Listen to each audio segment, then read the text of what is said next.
Is Julie's off is the question.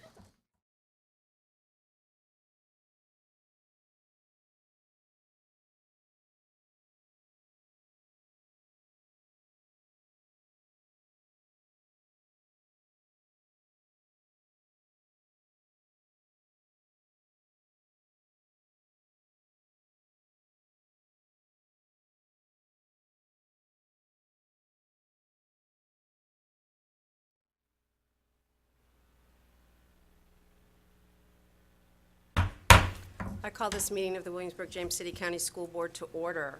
May I please have a motion to certify closed session? I don't- I certify that to the best of my knowledge is Williams on closed session discussion lawfully exempted.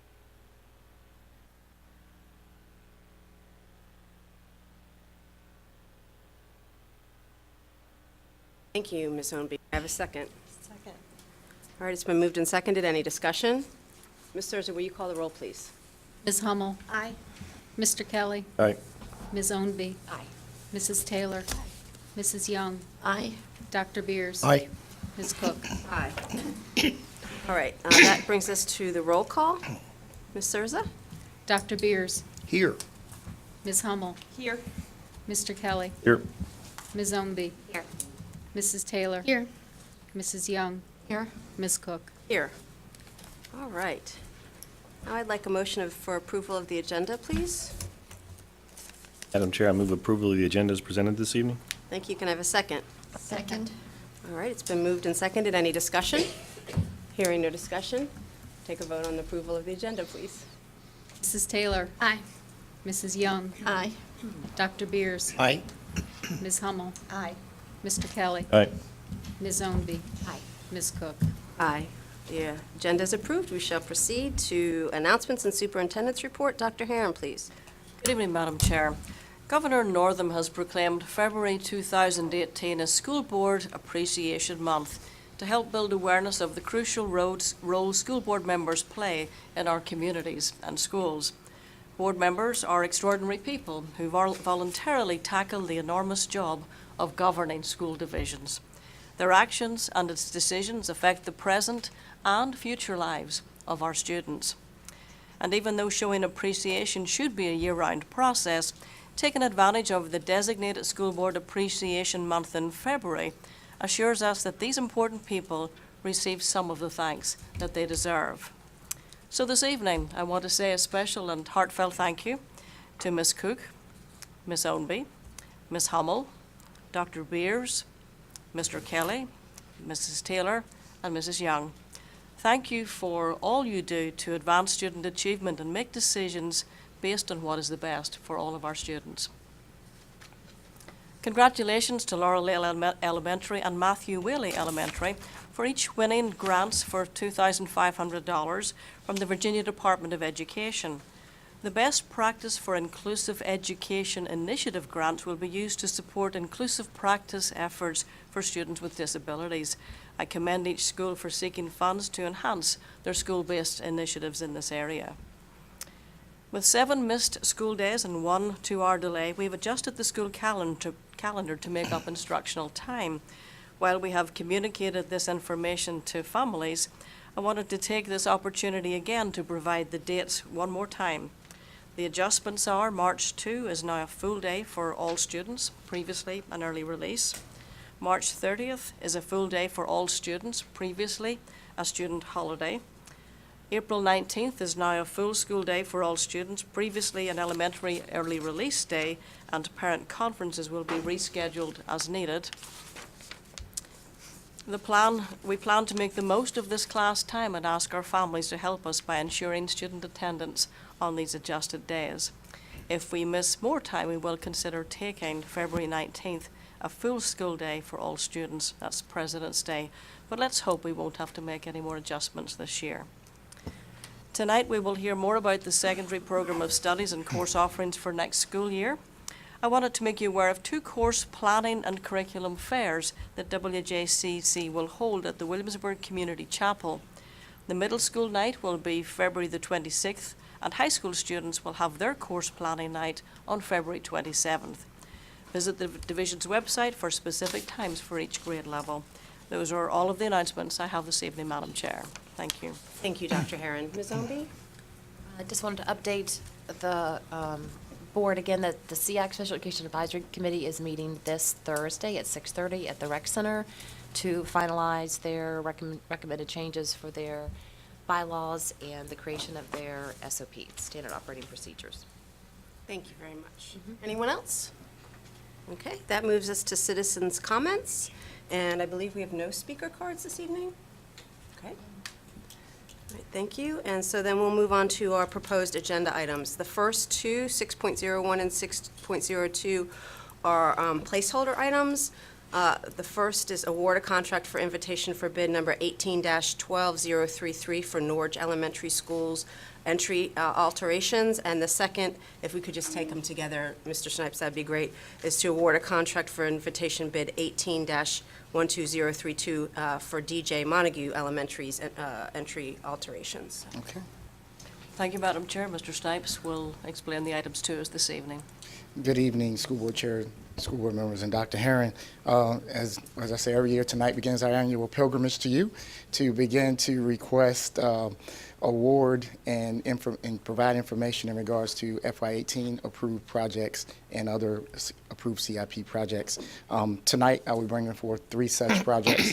The first, which you mentioned, was the invitation for bid for the DJ Montague Elementary School entrance.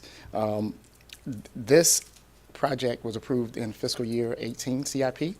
The proposed scope of work includes the addition of 2 interior storefront window assemblies, including door hardware and framing. It also includes demolition of the existing doors to make sure that we provide security at DJ Montague. The superintendent is asking for you to award this at your next meeting on the 20th of February. The same applies for the Norge Elementary, excuse me, I was supposed to be the first one, I apologize. The Norge Elementary School entrance. This was also approved in fiscal year 18 CIP. The amount for the budget for the Norge Elementary entrance was $104,926, which you approved in the budget for the fiscal year 18 CIP. It will also include demolition of the store framework, installation of door and hardware assemblies. Any questions for Mr. Snipes? Mr. Kelly? Was there any consideration given to bundling those two together, that there might have been savings doing both together versus separately bidding them out? According to purchasing did not offer that suggestion. Okay, thank you. Anyone else? Thank you. We know you work very hard to make sure that these projects happen, and so we appreciate all that work. He's not going anywhere. Huh? He's not going anywhere. No, I have the next one. Oh, okay. The easement. Okay, so that's, sorry. Item 6.03, request for, I should have bundled them all together. Request for a permanent right-of-way easement at Stonehouse Elementary School, so we can build a canopy. Again, this was a project that was approved back in fiscal year 16 CIP, but because we've had to ask VDOT for a right-of-way at Stonehouse, it was beginning to be pushed back to this year. This is for a request for the school board to approve an easement to VDOT, which will allow us to build a canopy at Stonehouse. That easement will give us a 0 setback, which means we're allowed to build closer to the schoolhouse lane, which is considered a VDOT roadway. And just for clarification, because this has been with us since fiscal year 16, this is a relatively time-sensitive request, is that correct? It's a relatively time-sensitive request. However, it can be approved at the next school board meeting if you choose to. Also, our attorney did create the VDOT right-of-way easement from a VDOT template as well as he approved it. Any questions for Mr. Snipes on this one? Mr. Kelly? So it's kind of a strange road to be a VDOT easement, isn't it? With our bus parking right off of it? I would say yes. We do not have any other school in the city or the county where our bus loop is considered a VDOT road. Right. However, in 2000, it was considered a VDOT schoolhouse And lane. because we're putting a bus canopy within a certain distance of the center of the road, because they take the center of the road and go off of it from Right. there. And So they approved a 0 setback for us for that canopy. Does VDOT also plow the? No, we found out the last 2 years that this was a VDOT road, and so Mr. Rossi and I have had that discussion. you cut the grass in the median. No, they don't do anything. If you're familiar with the schoolhouse lane, it's just a kind of a circle. Yeah. And So is that road that goes into Stonehouse, is that VDOT also? Oh, that's so strange. Well, this is time sensitive for a couple of reasons, because Stonehouse needs a bus canopy Yes, for a long time. for a long time, so. Okay. Any other questions? I just am curious about, Go ahead. back to the snow plowing. Yes. Is there any, can they snow plow? I mean, is that? Is there any yes, Yeah. we can ask them to plow those, that lane. However, it depends on when they get to it. It's just like with all other VDOT roads. So is it more advantageous to us to go ahead and do it because our buses are going in there? It might be one of the We'll get to it in a options. couple of weeks. Our guys might do it but better, Just wondered. not take out anything. So, all right, anything else on that one? All right. Moving on to 6.04, request for proposals, number 18-11923, strategic plan consultant. Before I toss it over to Dr. Herron, I just want to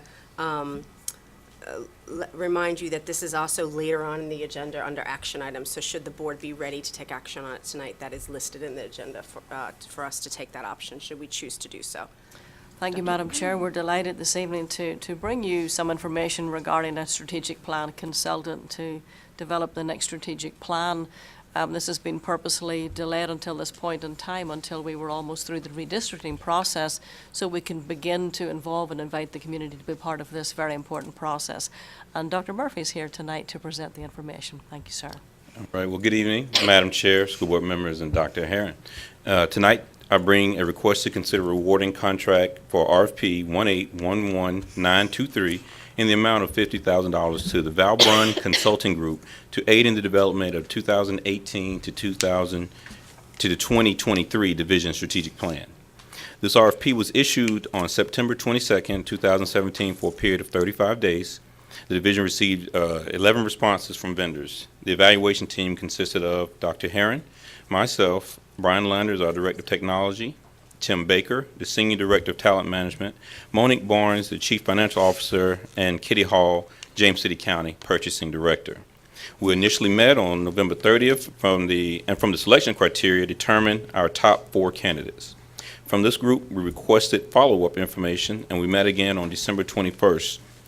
We then requested 3 firms to conduct formal presentations in early January. The evaluation team came to consensus on the consulting firm based on their ability to meet the following criteria: demonstrated relevant expertise, experience, qualifications, and references, their proposed plan or methodology to be used in developing the WJCC strategic plan, experience and effective public involvement in incorporating citizen input, demonstrated facilitation skills in successfully working with both internal and external stakeholders, the qualifications of the firm and its proposed staff, the timeline, given our compressed time frame, quality and completeness of their proposal, as well as their proposed costs.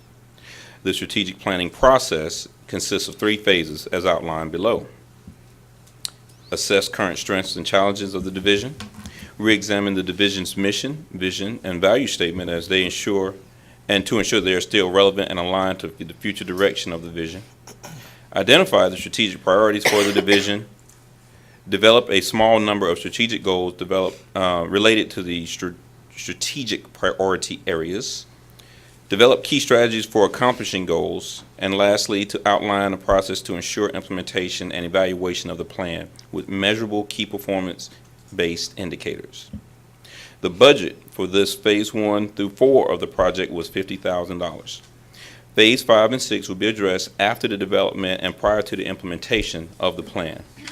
You have at your table a strategic plan process map that outlines how the consultants will guide us through the process, as well as a timeline for each phase.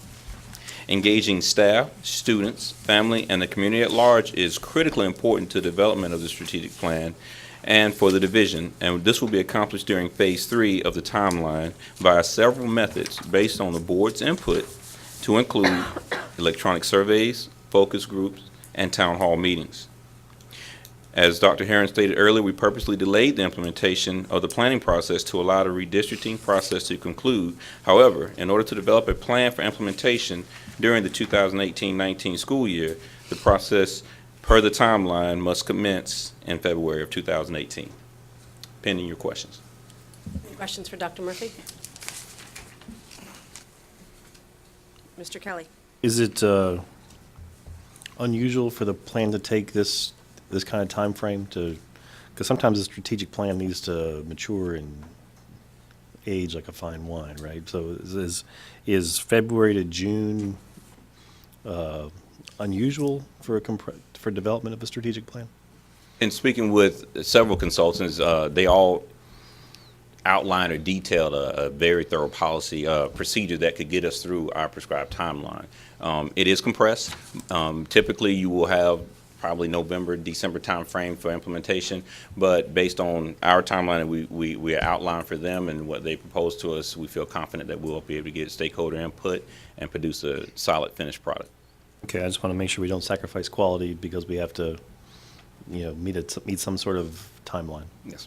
Mr. Kelly, as well, we do have a plan that was in operation for 5 years, so we're not starting from absolutely nothing. We'll obviously take some of the strength and key pieces of that if they're still relevant, and they will be used and incorporated into the new plan as well. It will be a new plan, but there are some themes that will definitely run through. So in a sense, we're not starting at nothing, but we do want to have her go out to the community, get input, and reset our vision for the next 5 years.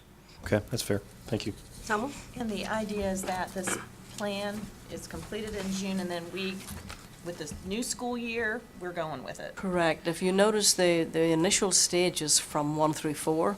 So really what we're doing by the second meeting in June for your approval, and which we'll bring to you and have you look at, obviously, but prior to that, is the big picture, goals, priorities, all of those pieces. Then it'll go internal to a staff committee to develop strategies to deliver those goals and key measurable key performance indicators. So it's a multi-phase process, and to Mr. Kelly's point, we're going through the first big piece by June, but then we'll do the detailed piece internally with staff. Okay. 1 through 4 is more, I would say, board jurisdiction, whereas 5 and 6 are more staff jurisdiction. Correct. So it probably will take a year. Anything else? Yeah, sorry, Dr. Garcia. My assumption is that, having developed strategic plans, is that there will be some financial ramifications. Are we going to, as we develop our budget, we'll be trying to dovetail that as we're going along, Yep. so that we aren't surprised? We'll certainly make adjustments, but what part of their process is actually to look at the feasibility of the ideas and make sure that we can actually implement them. And they're going to look at budget and all of that as part of the process, I believe. Yes, sir, and their timeline stretches the 5 years of the plan, so many of the initiatives and some of the strategies that we're going to develop may not be for implementation year 1, so they'll be able to be developed into the budget. Okay. Anything else? So does everybody feel comfortable moving forward this evening? Okay, all right, great. We'll address that when we get to that part of the agenda. Sure. Anything else? That brings us to 6.05, the 2018-2019 school calendar. Dr. Herron? Thank you, Madam Chair. As you know, annually we bring a proposed calendar to the board for their consideration. We've got a process through which we do that, and Ms. Overcamp-Smith will present this information to you this evening. Thank you. Good evening, Madam Chair, members of the board, Dr. Herron. Tonight I'm going to talk to you about the 18-19 school year calendar, and then also just briefly touch on the 19-20 school calendar. In front of you, you have the presentation as well as detailed information about each calendar. In Virginia, we have certain calendar parameters. We must start after Labor Day, at least as of now. Some of us. Correct. I'll show you a map in a minute. Not all of us. Not even half of us. And we must have 180 instructional days, or 990 hours. In WJCC, we also do not have school on Election Day because 11 of our schools are used as polling places. And we try to align with the regional calendar. So let's talk a little bit about pre-Labor Day. There are two ways that you can get a waiver. One is by having multiple closing days over the last 10 years. We've had quite a few, and this is as of 2/6/2018 that we've had 7 days this year and 1 delay. No more. So we don't quite meet the parameters for closing. Another option for a waiver is programs. And you must be entirely surrounded by other school divisions that open before Labor Day, or you must provide a program that pretty much requires a longer school year. So that would be, those year-round programs. And to speak to your point that there are many school divisions that open prior to Labor Day, the yellow is us and Tidewater, because we all do not meet the closing requirements, nor are we surrounded by other school divisions that open after Labor Day. That poor little yellow spot right in the middle of the. Salem, I'm sorry. I can't see that. I'm sorry. It's just curious. Salem, Rona. But they are surrounded, so they're able to do it. They could, but they don't. They don't. Yep. Interesting. Are they regretted? They must have a park or something there. So we had our calendar committee, representatives from 9 schools, central office, the WJCEA, and the WJCC PTA. We met in December, and members were asked to gather feedback from their constituencies. The regional calendar committee met in November. We will be meeting again in February, March to take a look at what school boards have decided, and then also take a closer look at 1920. So diving right in, first day of school, September 4th. Thanksgiving, we have scheduled 3 days, 21st, 22nd, and 23rd of November. Winter break, it starts December 19th with an early release and runs December 20th through January 1st, with us coming back January 2nd. Spring break is the first full week in April, April 1st through 5th, and then we have graduation set for Saturday, June 15th, 2019. We've made a couple of tweaks. The high school open house will now be a schedule pickup.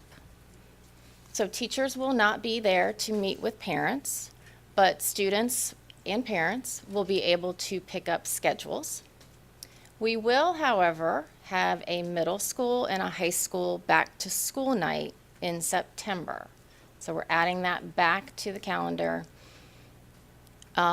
because of demand, because we've had parents and staff members say that they would like those nights to be back, and they would like the conference nights that are also still in the calendar to be dedicated to having discussions that are really important for student success, instead of meet and greet kinds of evenings.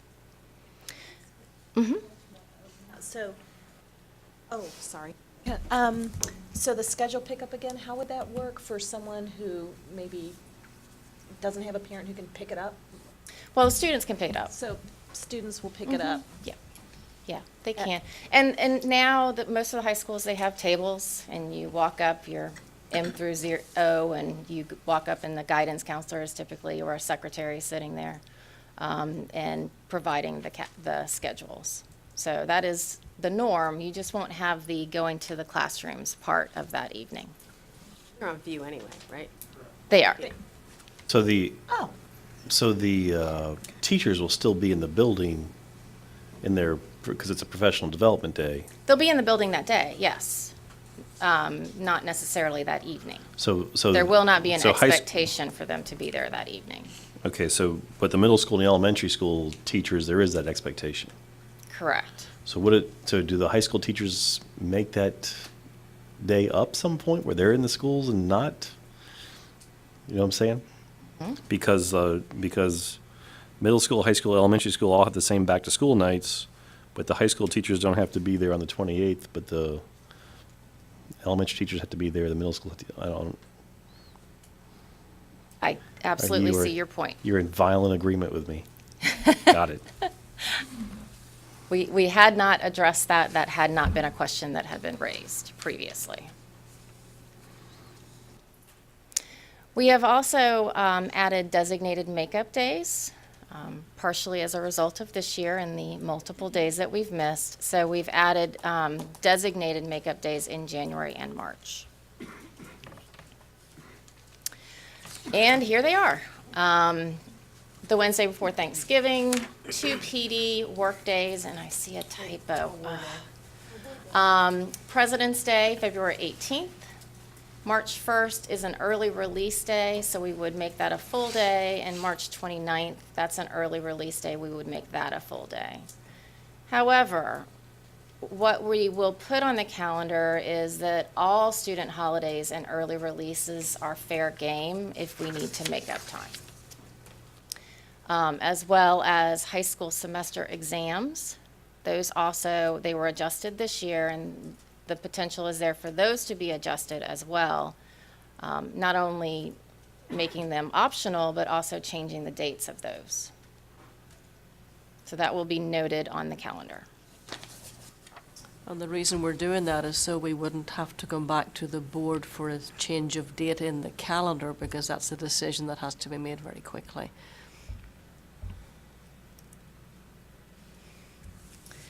So for families, important dates, August 28th is the scheduled pickup for high school. Open house would be August 29th for middle school and August 30th for elementary. And then back to school nights will be September 17th, middle school, September 18th, high school, and September 20th for elementary school. We also have secondary parent conferences scheduled for October 16th and 18th. Elementary parent conferences will be November 14th and 15th. And then second semester parent conferences, high school, middle school will be in March, the 12th and the 14th. And elementary parent conferences, as they're needed, would be April 18th. We do have some holidays in the calendar. Election Day, as noted before, November 6th. Martin Luther King Jr. Day is January 21st in 2019. President's Day is February 18th, and Memorial Day is May 27th. We also have a number of K-12 early releases. October 19th, December 19th, March 1st, March 29th, and June 13th. And then we have some early releases by level. Those are detailed here. Some are tied to conferences, others are tied to exams.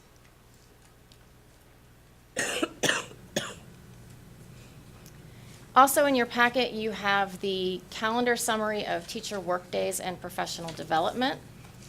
This year at the elementary school level, teachers will have 7.25 workdays, which is the same for middle and high school. We also will have the same number of professional development days, 5.5 for elementary, middle, and high school. And that's a combination of half days, full days, and early release days. There are 2 e-commutes on the calendar this year. One is a full day e-commute, the other is an early release e-commute. Our marking periods, we tried to even them out. We always have fourth marking period a little bit longer just because of how the calendar falls. So those would be the marking periods for 2018-19. And the associated interims would be in October, December, March, and May. Any questions right now about 1819, One, Mr. Kelly's made his point. besides Mr. Kelly's? Yes. Well, I mean, it's a couple of things there. So the high school teachers have a scheduled pickup, so they don't have to be in the school that night. The elementary teachers have 2 days of parent conferences, whereas the high school teachers have one. I don't know, just seems like a little bit of an equity issue there with your staff. So I don't know, you might want to put some thought into the scheduled pickup day. Or was that because of lack of people coming anyway? Or did you have It's 8 a high very school teachers? busy evening with teachers not really having that great of an opportunity to meet with students and parents. And again, people wanted the back-to-school night back so that there was a better opportunity to interact with teachers and families. Many students currently go to the school, pick up their schedule, and leave without going to teachers' classrooms, and many also get it off of view. It's a switch, right? It's not different. They're just switching, so the teachers aren't doing less, right? They're doing back to school No, they're night not doing instead of less. scheduled pickup. That is correct. No, they're doing less than they used to do. They're doing the same as what they used to do. So is that, so that's the primary reason for them to go to that school? Go back to the school, is to just pick up their schedule? For that first date in August. We ever entertain the possibility of having more and more of that online? Oh, yes, So we they don't have. even have to come in? Yes. Okay, but we're not there yet, or, Oh, but the parent view is, you don't have oh, to. you don't have to, so you can get them online? Yes, you Yeah. can. Great. General question, so with the snow days, they take up the half-day professional days or half-day teacher work days. Whatever happens to the teachers just lose that opportunity to have that half-day? They just lose the opportunity and it's put back into instruction.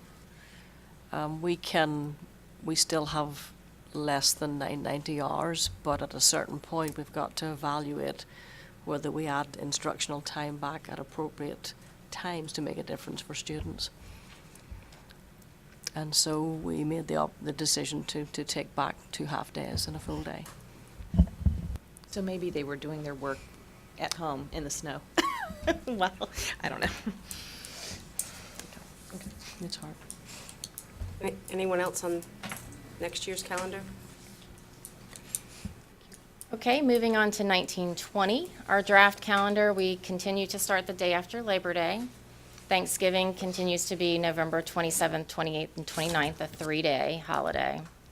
Our winter break for this calendar year would be December 23rd, 2019 through January 1st, 2020, with school reopening January 2nd. Spring break is a little bit later because, again, it's tied to the first full week of April. Last day of school will be June 11th, and graduation would be June 13th, 2020. In 2020, we have a presidential primary. So that we have worked with the registrar to make sure that we have trouble-free days and that there are no issues with polling because there are very specific laws relating to polling places. So what we have agreed in the past and we have in this 2020 calendar is a 2-hour delay since there is a significant portion of voters who go in prior to the start of school.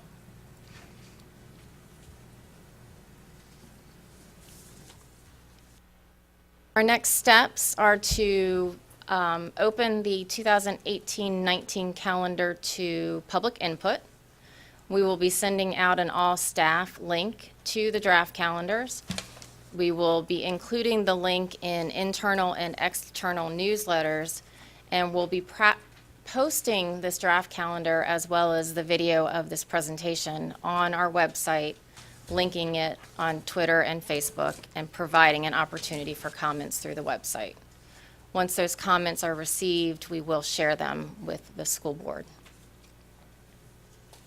Yes, ma'am. How are the comments going to be? Is it going to be? It's gonna be an a open-ended. Open-ended? Yes. Just here's, what are your thoughts about the? Yes. And through like a survey link or something? Or just- Similar to what we did with the redistricting. It's an online form, tells you, you know, who are you and maybe what school, or if you're a community member. And then just an open. Is it going to ask whether you're parent of high school, middle? It can, yes.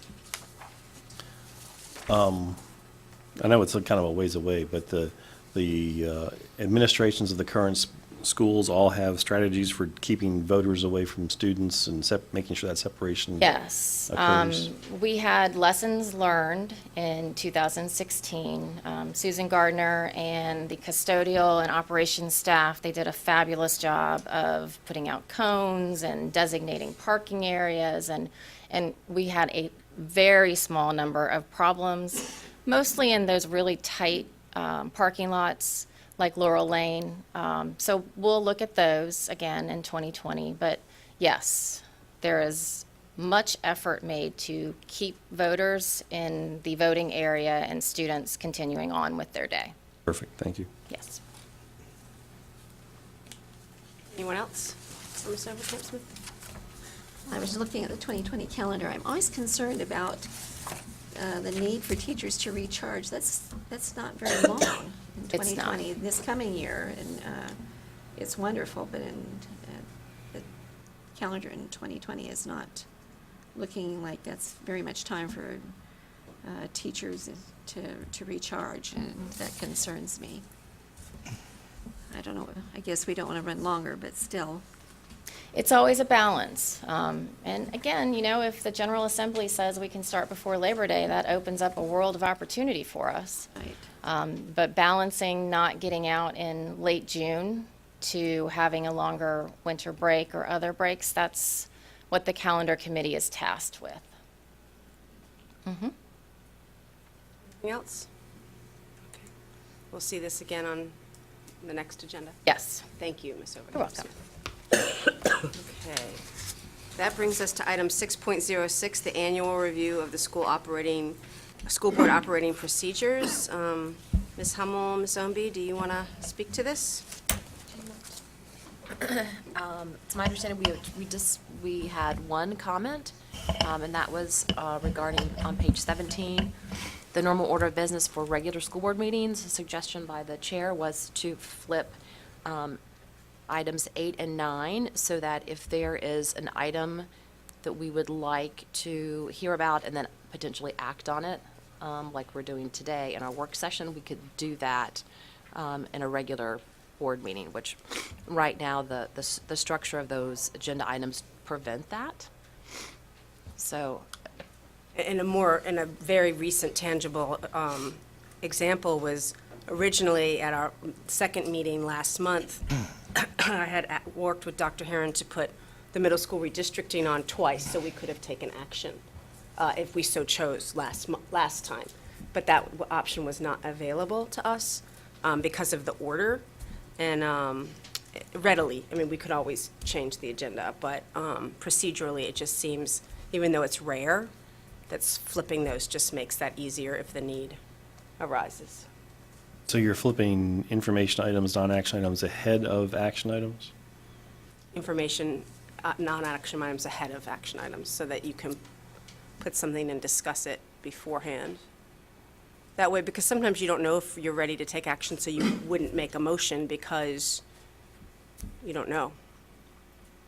Yeah, obviously, it should not be our norm that we do that we do the information, non-action items, and then have time to think and get community input before we put them as action items, so, I don't know. Okay. I think the understanding would be that it would, like tonight, with the strategic plan RFP, it's a fairly rare thing, and I think that would be the understanding, that it would not be the norm. Yeah, so the line above this says the normal order of business at regular school board meetings. You can have any order of business that you want, so if you have to do that, you could modify it and make it a non-normal school board agenda if you had that unusual circumstance. But as a course of events, you know, the standard operating procedure would be action items and non-action items. I mean, I see why you'd want to do it, but that wouldn't be a normal thing. This is more of a normal order of business. Well, if everybody's comfortable with the board making that decision, working with the superintendent, can handle it that way. I just didn't want to not have the discussion. Yeah, just the only concern I would be is that the next board would say, oh, we can just go ahead and do this and not, you know, and so that way, if you keep it as a normal order of business, is you have the two separated, and if you get into a situation where you have to, it makes it even more obvious that you're doing something out of the norm. So. Curious if the clerk has a perspective on this. Would agree with Mr. Kelly. Everybody okay with that then? So, but it is okay with everybody if the chair and the superintendent work together in the odd instance where it's, okay. All right. But basically, what you're saying is that this would not be the norm. I understood that right. Okay, thank you. So we'll leave it as is then? That was the only feedback that we had, unless someone has some additional thoughts on edits or changes to the SOP.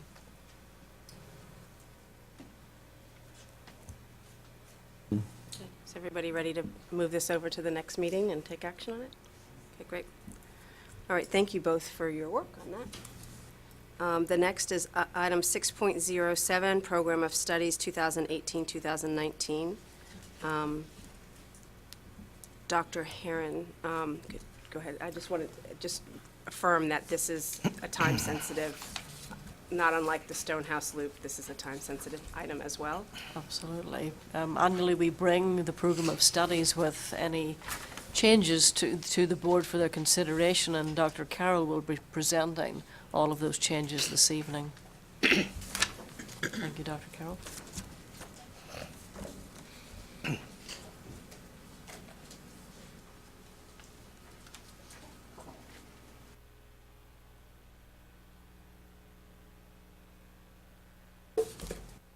Madam Chair, school board members, and Dr. Herron, I'm here before you tonight to update you on proposed changes to the WJCC Program of Studies for the 2018-2019 school year. Before I begin, I would like to recognize all the members of the WJCC Curriculum and Instruction Team who contributed to this document. I especially want to thank Liz Parker, Coordinator for School Counseling, for her input and efforts with the POS, other documents, and this presentation. The purpose of the Program of Studies is to describe programs and courses offered in the middle and high schools of Williamsburg-James City County School Division. Families can use the Program of Studies to select a career cluster or path, to familiarize themselves with graduation requirements, and to identify and choose courses that relate to diploma choice and career path. To further assist families, the POS contains descriptions of courses offered in grades 6 through 8 and grades 9 through 12, which are grouped by discipline. Our hope is that the Program of Studies will generate discussions about these topics among parents, students, and school staff.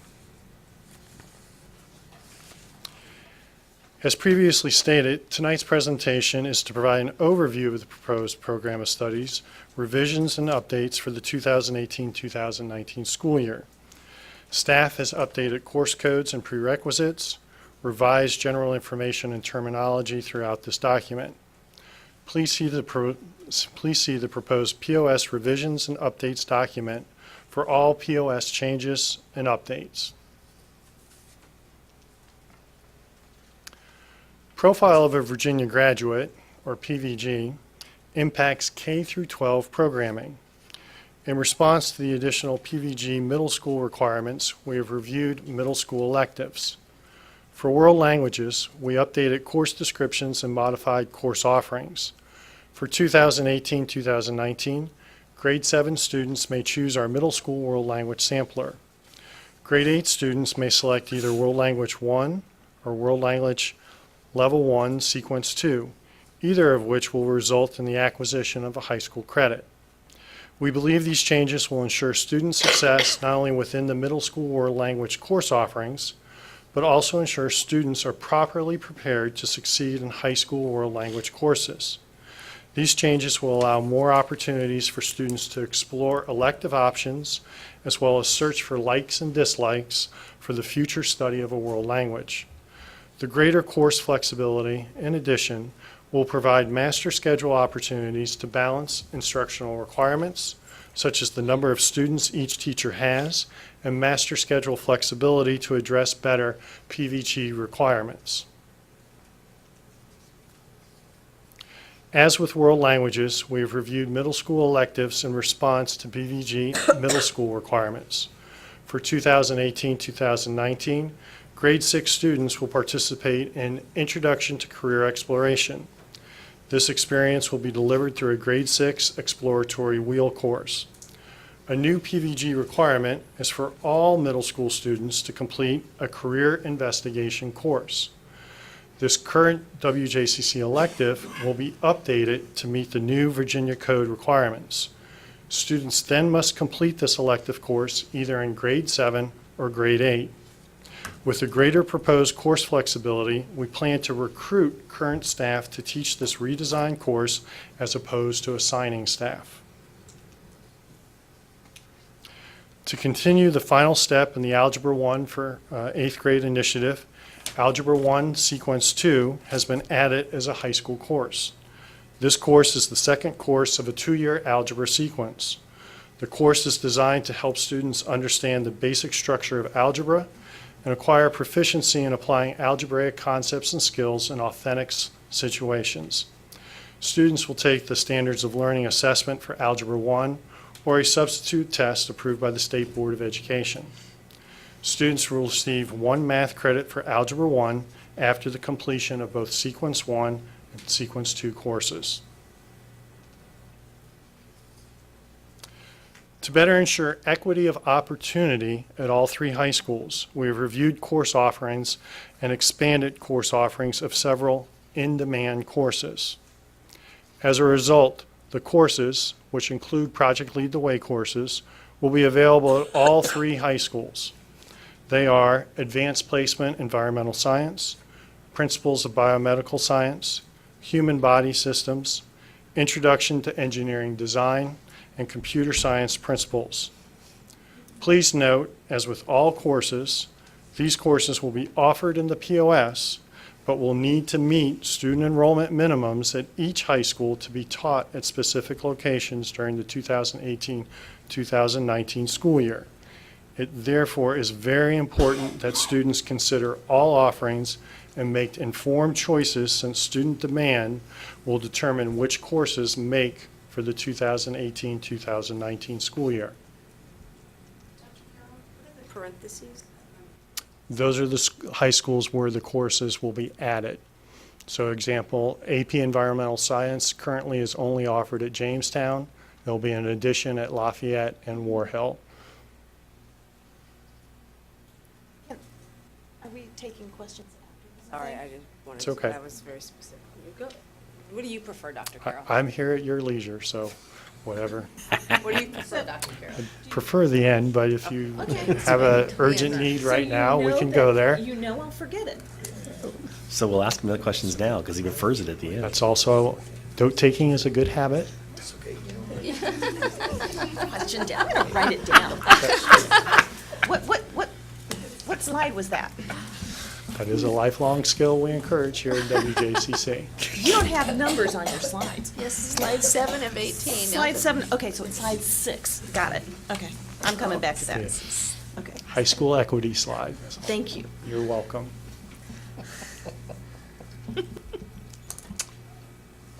High school innovation courses. With the 2017-2018 school year, the Pathways project at War Hill High School completes its 2-year implementation commitment to the VDOE.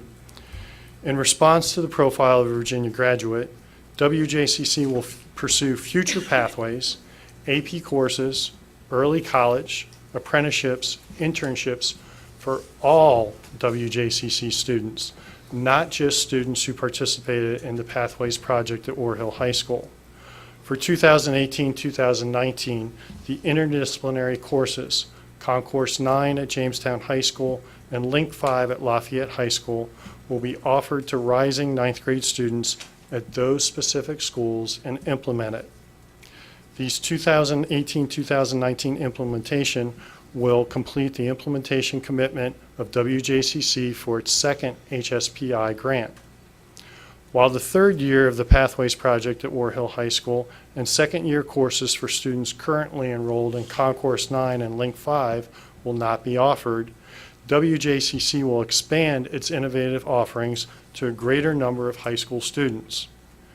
Based upon lessons learned, feedback, and the successful implementation of the Concourse 9 and Link 5 courses, WJCC will open its innovative project-based and blended learning courses to all high school students at each of the 3 high schools. Eligible students will be able to select an innovative course during the course request process. The following courses will be offered: Humanitarian Studies through Civic Engagement, Man versus Earth, The Nature of Mankind, Applied Physics, and Blended Algebra 2 with Trigonometry. As with our equity-related expanded course offerings, it is very important that students consider all offerings and make informed choices, since student demand will determine which courses make for the 2018-2019 school year. As I updated you in December, the profile of a Virginia graduate describes the knowledge, skills, experiences, and attributes that students must attain to be successful in college and/or the workforce, and to be life-ready in an economy and a world characterized by rapid change. PVG will change the high school experience for all students. With new state graduation requirements, all students will have increased exposure to career exploration and planning, and additional opportunities to attain and demonstrate workplace skills and qualities. The number of required verified credits and course credits required for graduation are reduced with PVG to enable students to explore careers outside of the high school classroom. Profile of Virginia graduate is new. Virginia's Board of Education approved the changes in November 2017, and they take effect in 2018-2019. WJCC is moving quickly to make adjustments that meet state requirements, students' needs, and ensure a quality instructional program. Changes to the number and type of credits required for graduation, for example, have changed our course offerings and some course sequences, which we discussed tonight. Techniques learned through innovative high school programs and implementation of blended and project-based learning will be expanded to all classrooms over time. The changes incorporated into PVG begin in elementary school and require significant adjustments to meet new graduation requirements. The state has combined some graduation requirements. For example, students working towards a standard diploma need 2 credits in world language, fine arts, or career and technical education. Content knowledge is only one component of PVG. Others include career planning, workplace skills, and community and civic responsibility. Thus, students who previously had to earn 28 credits for graduation must earn 22 for a standard diploma and 26 for an advanced diploma. And this is beginning with the class of 2022. In closing, I'd like to make you and the public aware of our course request timeline. As we've mentioned tonight, begin on February 26th. Our middle school course planning night and curriculum fair will be held at the Williamsburg Community Chapel, open for all middle school students and families, not school specific.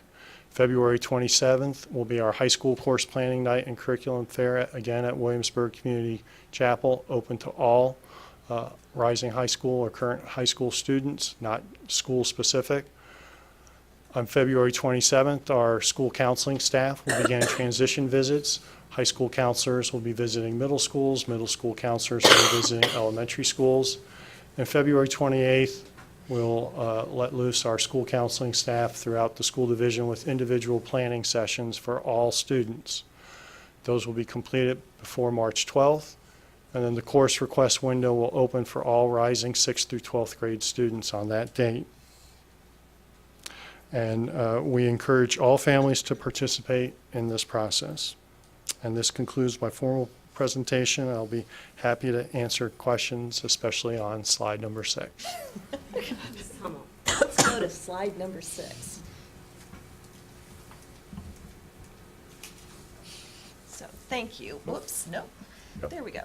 Okay, first of all, based on the fact that the decision was made not to redistrict the high schools, we are left with Jamestown High School, which has a lot more students than Lafayette High School. So I love the equity and I love the expanded course offerings, but I'm very concerned with your warning that these are only offered if the courses meet a certain threshold or number of students in order for the classes to make, when that is going to be a lot easier for classes to make at the high schools that have more students. So I guess when I think about equity, I'm thinking about, are we going to have a lower threshold for Lafayette High School than Jamestown High School? Because otherwise, you're sitting there and you are, if you're a Lafayette High School student and you want to take principles of biomedical science, but there's a large, you don't have enough students for that class to make, but it makes it Jamestown High School because they got a lot more students that want to do it, then once again, we're back to a situation, I think, that's not equitable in our high schools.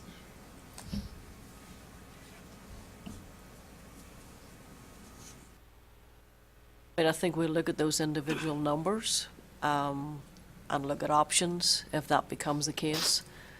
We won't know until students actually vote with their feet, but we can certainly look to see how many students have signed up for each course, and there may be even the possibility of transportation as well. What happens now? I know that if a course is offered in one high school and it's not in another, often students are allowed to go to that other high school just to take that course. Would that possibility exist? That's been a long-standing practice among Yeah. the 3 schools, so yes. So even if it didn't make in one school, it could, of course. I'm quite confident we selected these 5 courses. These 5 courses will make, based on the history and the interest and the student demand. So I will be very surprised if we're not running at least one section or more of all of those courses at all 3 high schools. You're welcome. Okay, I think it's slide number 4. We've got some good note takers here. Slide number 3, gonna go back to world language sampler. What is that? Are they gonna introduce Spanish, German, French? I mean, what exactly does that I mean? don't have the POS in front of me. Yes, it's a sampler where over the course of the year, they're going to experience at least 2 and possibly up to 4 studies of foreign languages, depending on the staff available at that middle school. So it's a course that we've used with success at the high school, and we're bringing it down to the middle school because, again, part of that middle school philosophy is for students to explore and try some languages before they actually commit to a language. Kind of a follow-up with that foreign language. I probably know the answer, but I'm going to ask it anyway. At the elementary level, do we have exploratory world languages offered or down there at all? We don't. Sir. which is really unfortunate, because that is the best time for children to learn another language, is when they're at a younger age. So, Ms. Young, did I answer your yeah, question I- well Answered enough? my or- question, but I have more. Sure. sorry. That's okay. Okay, this World Language 1 and That's a World shame. Language 2, That's terrible. Sequence 2, they take, are those, is that a 1-year course, or that's 2 years? We currently have seventh graders who are in World Language 1, Sequence 1, and so they need the opportunity to finish Sequence 2 next year. So that Is that will, two high school credits or 1? no, it's one high school credit. So it's currently split between, if you take the level 1, Sequence 1, and then Sequence 2, at the completion of both, you receive 1 high school credit. I have more questions about that, but I'll ask you later. And then the same with algebra, because there's algebra 1 that's on the next slide, and 2, and I did take notes, Ms. Hummel, for the continuation. So in order to receive the high school credit, they have to complete both sequences. Correct. They start Sequence 1 as an 8th grader, and then they complete Sequence 2 as a 9th grader. Okay, and then to go along with what Ms. Hummel was talking about, is having enough students for these classes. Are these classes widely advertised? I mean, how are they advertised so that students are aware of these opportunities?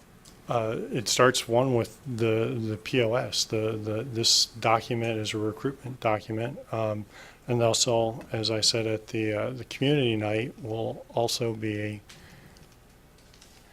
it's a curriculum fair. So we encourage each high school, and schools have done individually in the past, and so we've decided to do this as a joint effort where there will be teachers and people representing their courses and their discipline available, at tables to, recruit and provide information and help families make the better informed decisions about what courses to take and the opportunities available. Have we had these curriculum fairs prior to this? Prior to this, they've been school-specific, and this is our Combined. one we thought combined with the changes we were proposing for this year would be beneficial. And also, when we needed to start planning this, high school redistricting was still on the table. And so we planned a joint effort because we were unsure where our school board when or where some of those decisions would be made, and we need to begin course planning. We're already behind our timeline that we usually follow for the school division. And are they fairly well attended? Yes, and we anticipate we're doing a more additional communication outreach campaign this year, and we think with the one night that will actually increase attendance. And that's one of the reasons we looked at the community chapel to have that size of a venue for these 2 nights. Thank you very much. Zombie. I have a few questions. So just to build on some questions that Mrs. Young had with regard to language. So as 7th graders, they can choose the wheel. I'm The World sorry. Language Sampler. Right, they can choose to Yes, take ma'am. what I call a wheel. I think Yep. we used to have a wheel. But they don't have to take that in order to move on to language. Like, they can wait until 8th grade and then, Correct. and then do 1 year. 1 year of the language in 8th grade. Yes, ma'am. But as an 8th grader, they could also do the part 1. We're just talking about next year's program of studies. We're offering level 1 sequence 2 because we have 7th graders who are currently in level 1 sequence 1. Okay, but then going forward, they would, I'm here presenting the 2018-2019 program of studies. okay, so for next year, 7th graders can choose to take the wheel, but they don't have to, and that doesn't impact what they do as an 8th grader? Correct. Okay. And then with regard to, again, to build on what Ms. Young was asking about the math, in the actual document, the POS, which is not up there, on page 9, you said you don't have it in front of you, but I was confused with the flow chart because it says Algebra 1, Part 1, and then it goes to Part 3. Or- That's an easy one. I was confused.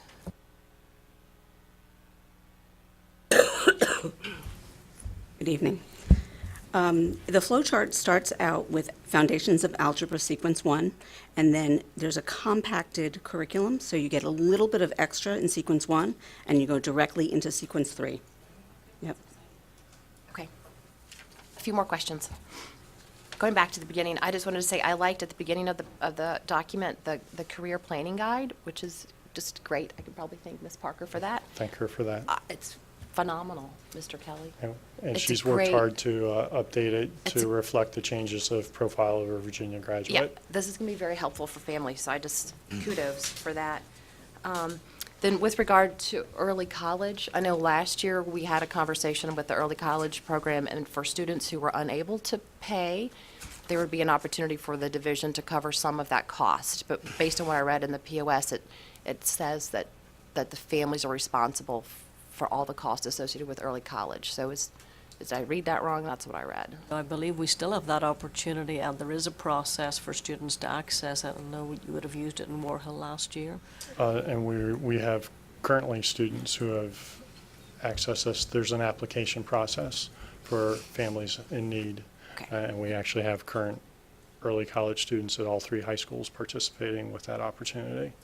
Okay, with the division covering it. That's the If funding. they're eligible. Correct. But if they're not eligible, then that cost And is. that's the funding. We've increased this in this year's budget to give more students access. Correct. And that, also some of that language there, just remember, we have 2 different timelines. This document has to go out to make students aware of the opportunity.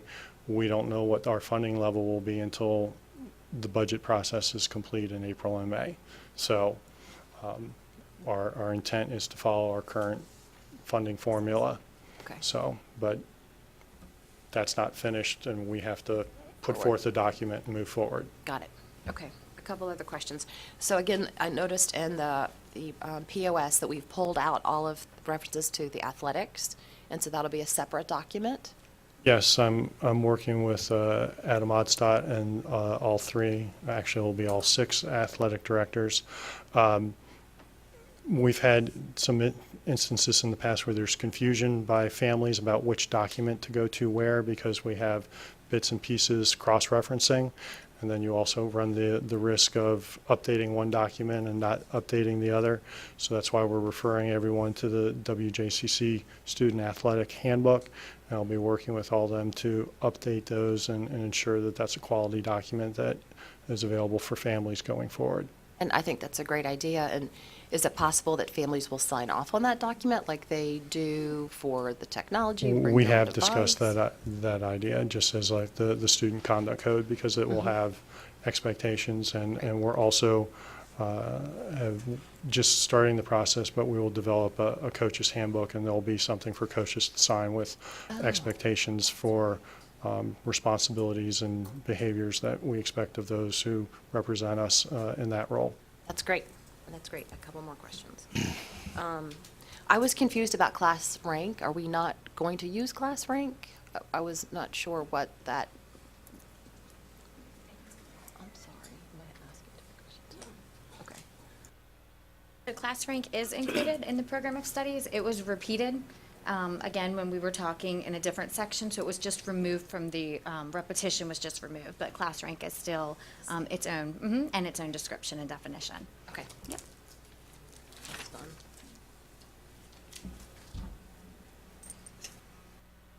done. With regard to the CTE courses at the middle school level, I know you said there'll be some retooling that because we rolled out a new class this year, which is more of an online course. So can you tell me what that's going to look like for 7th and 8th grade, because that's required course? Is it more online? Is it more? We're working with our regional partners and WHRO and VDOE for a blended option, and that we're still in development on that. But I'm confident that as I said, the redesign will be a much more robust course than what our first attempt has been. Because we've been listening to the concerns of students, families, and teachers on that. and we know we have work to do to improve it. But also there are now more specific inputs that have to be there that we have to document for VDOE for profile. Okay. Lastly, so for middle school, there'll be no semester electives. Everything will be year-long. So in sixth grade, it's 2. At this time, where the program of studies is focused on the course options, it's not saying how the master schedules will be done at the 4 middle schools. Because it said year-long, so I was confused. I guess that the number of days, so maybe I misunderstood your question if you're asking whether it's an AB or semester format. So the electives will be semester, yes, It'll be semester? yes. I'm sorry, I misunderstood your question. Okay. Okay, There'll be 18 weeks of content. okay. I think that's the better way to answer your question. Mr. Kelly? Thank you, Mrs. Ownby. How many students does it take to make a program?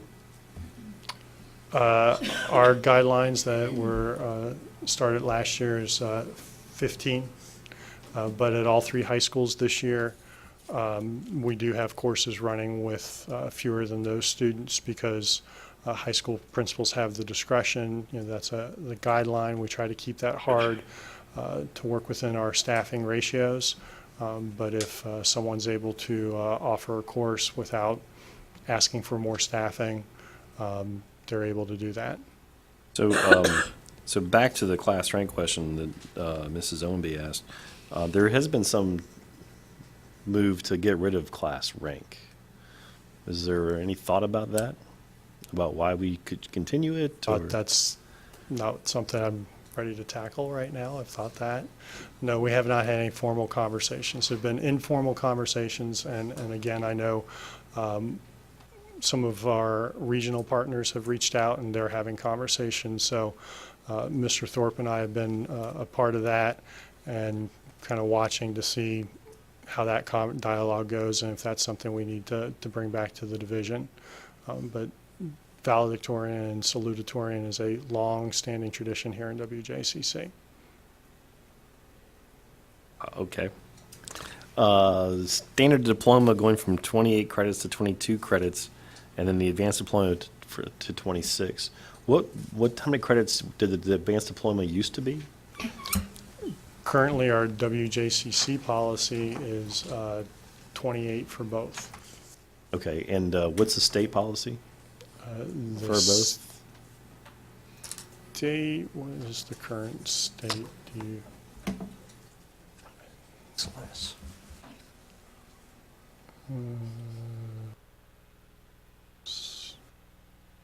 That's the class of 22 one. Is that, Liz is going to know this better than me. Currently, the Virginia Department of Education for the standard diploma is 22 standard units of credit, and the Okay. advanced studies is 26. Okay. Okay. All right, that makes sense, and I think those are good numbers that we should go to. Thank you. Hummel? Back to slide 4 on the world languages. This is just a question so if a student knows they want to go into Spanish, for example, in grade 7, can they take world language 1 and then in grade 8 take world language 2? Or do they have to take the sampler? At this time, what we're proposing for the offering for next year is the sampler. But okay, but currently, are they able to take it in 7th and then 8th? Okay.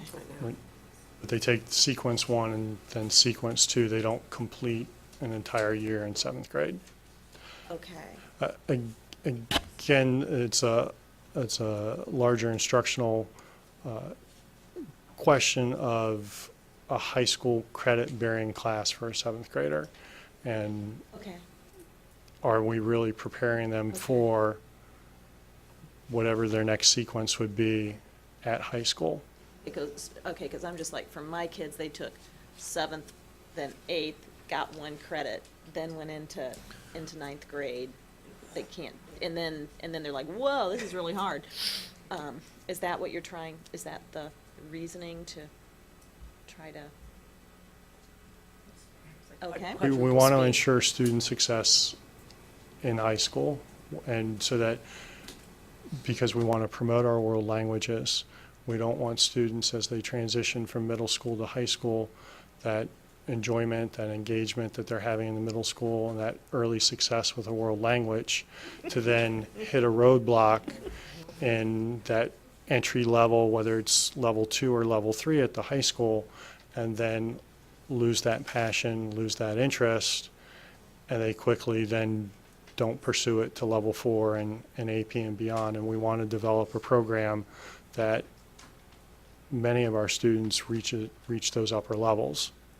And then for the math, which I think is on the next slide, right? Where you talk about, oh, yeah, that. So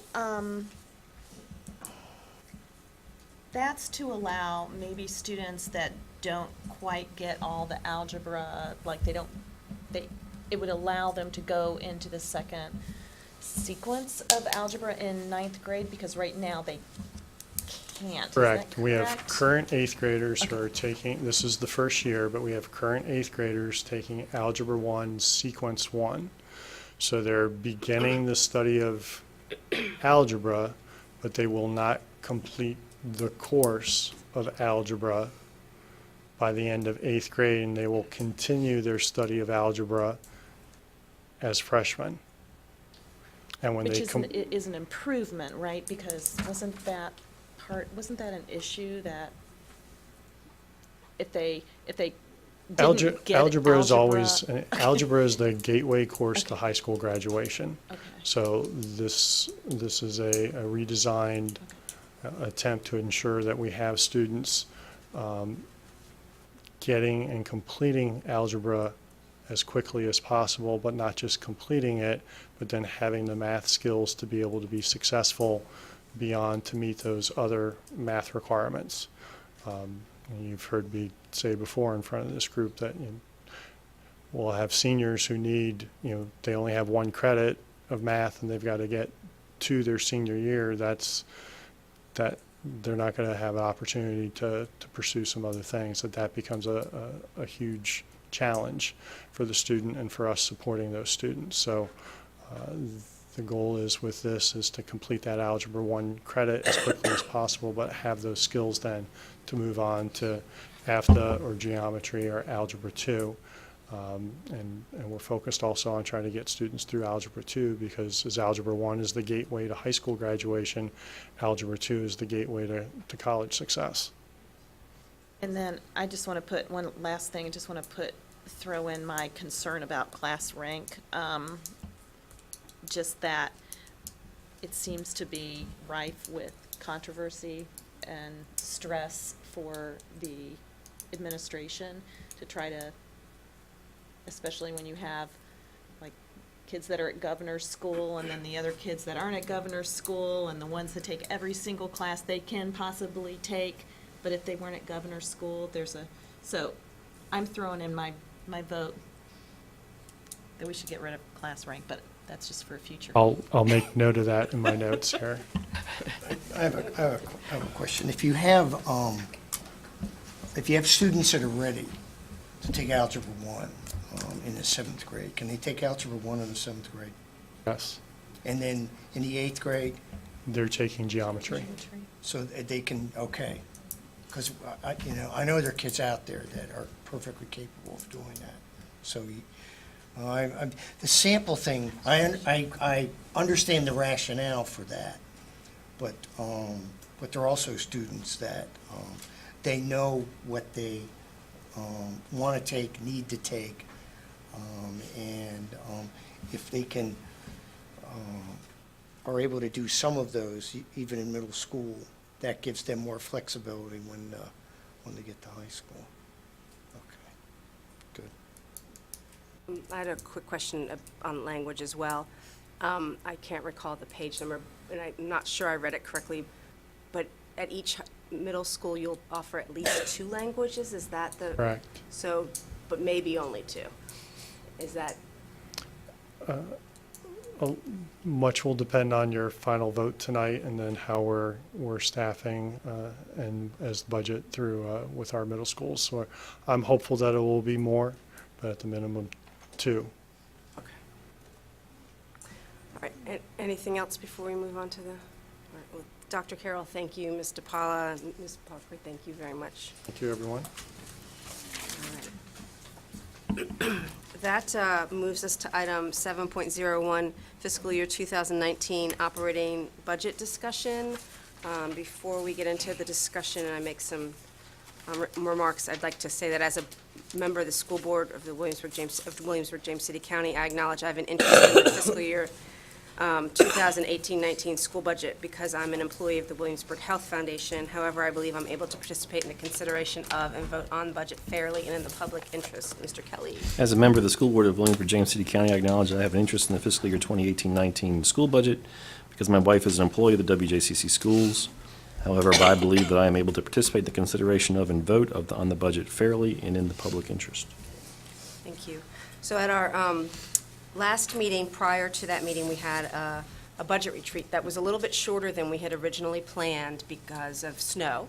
And so as a result of that, maybe some of the items that people would have wanted, members would have wanted to discuss at length didn't get the attention that they wanted. So this is an opportunity for us as a board to circle back. But before we do that, I think Dr. Herron has something she'd like to share with us, and then we can go around, and any one of us who would like to talk about anything more from that retreat in more detail, we can do that. So that way everybody makes sure that they have time to provide their input to Dr. Herron before she makes her budget. Thank you, Madam Chair. I'm going to ask Ms. Barnes to come to the podium to take us through some slides this evening. Really just an overview of what we heard and where we are so far leading up to my proposed budget in 2 weeks' time. Ms. Barnes, thank you. Thank you. Good evening, Madam Chair, other school board members, and Dr. Herron. Tonight, we're going to walk you through the budget as it stands at this point, and this is a summary of the items that may make it to the superintendent's budget.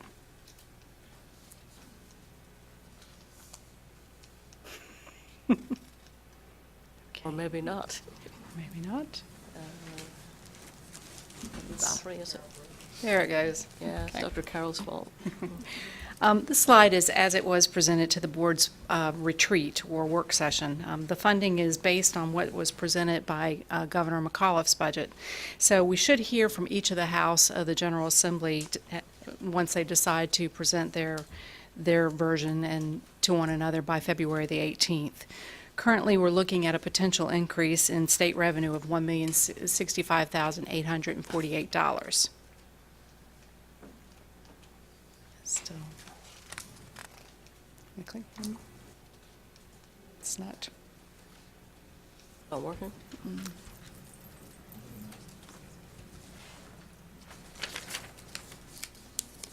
Okay, there we go. Okay. As I've mentioned previously, the Future Think Low projection is projecting an increase of 15 students next year. However, the way the student mix falls, we anticipate the need of 3 additional teachers. As Future Think has been within 1% of the low projection for the last 6 to 7 years, we're going to use the low projection for budgeting resources. The projected cost for these 3 positions and benefits equates to approximately $225,000. Here I've included those items that we feel are non-negotiable, as they're items that the division would be required to pay. We're expecting an increase in the tuition for New Horizons. We're also anticipating additional expenses for the insurance, utilities, and custodial supplies at James Blair Middle School, as well as the additional staffing that will be needed. The VRS rates are being reduced for the next biennium by 0.67%, so that's an offsetting decrease. And to cover our enrollment projections, 4 teachers are included, 3 indicated by the enrollment projection, and 1 is a reserve. We're anticipating an increase in the special education services of $131,000. And finally, we presented information relating to the safety of our students regarding staff members overseeing the metal detectors and the establishment of additional precautions and detection for concussions. So the total deemed as non-negotiable is $2,361,571. So under instruction, the 4 additional special ed teachers that Ms. Bourgeois indicated at the retreat that the division needs to, based on the expected rise in special education enrollment, as well as a behavior intervention specialist, have been added. There are 3 additional ESL teachers to assist with the needs of our English learner student population. 1 career counselor, coach/coordinator has been added to help our students meet the new graduation requirements. We've also included the expansion of the early college program, as well as the expansion in high school course offerings. Plus, we've incorporated the expected increases for the virtual learning program. So the total increase for the instruction category is $1,010,708. This slide shows the current allocations to our middle and high schools. Upon reviewing our existing lines, we've determined that we can realign a portion of the allocation and use the funds, and the use of funds will be based upon data-driven academic needs. Currently, we provide $1,312,660 to our middle and high schools, and we're proposing that $171,561 be set aside for targeted intervention. This is a first opportunity to look at the possibility of reallocating some school-based resources to address some of our gaps in student achievement. So, for example, currently we allocate $160 per student at middle school, $230 at the high school. That equates to the $1.3 million. We're suggesting a decrease in that because when we looked at all of the budgets for middle and high school at the school level last year, there was about $200,000 left on the table that came back and was used for buses and other end-of-year spending. So we're not taking anything away from the school, but there's an opportunity to take a piece of that pot and set it aside and put it in a separate account to address equity. So, for example, Lafayette High School, if we were to take their current results and put them into next year's accreditation system, there's an issue with math. So they could access this 171 on this side, like 116, and say, we are going to address this math issue in this way. So we're actually recommending or suggesting this is not something to vote on per se. It doesn't affect the overall budget at all. It's all under instruction, but we're looking at changing the allocation of resources to target specific student needs based on actual results or potential results next year. That money could be used for intervention, coaching, remediation, really targeted by school. And the suggestion would be it was still is school-based money, but Dr. Carroll would play a significant role in the oversight and how that money is used so that it really is going to our students with the most need. And all schools have some need, but some schools have more need than others at both middle and high school level. So it's our first attempt at maybe looking at reallocating resources based on student achievement. And I want to get your sense of where you would be in taking a first baby step in this direction. Yeah, good. That's great. Moving on. Okay, as we discussed at the retreat, we've incorporated the increase to enable the division to expand the bus drivers' contracted weekly hours from 30 to 35, as the average hours worked are 35 hours per week. The cost associated to this is actually the contribution to the driver's VRS. And we've also included an increase for the substitute driver pay at 50 cents an hour, as well as 2 of the buses. As we were able to purchase 4 buses with our year-end spending plan from last year, we're hoping to be able to do the same thing this year. So this is a revised figure for an average 3% increase for all employees, as well as the regrade that the consultants provided at the board's retreat, and an entry-level adjustment for our teachers. So this is the actual figure, and it's slightly lower than what was presented at the retreat.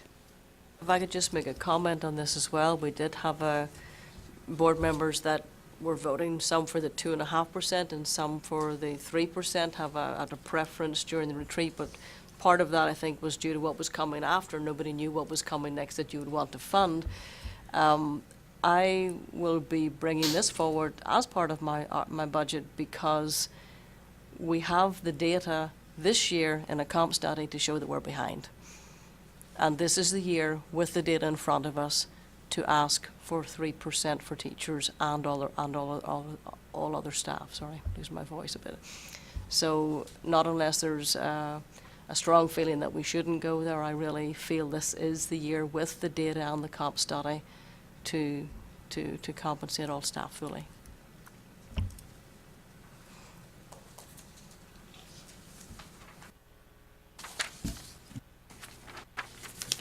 Mr. Baker. Tag me in here.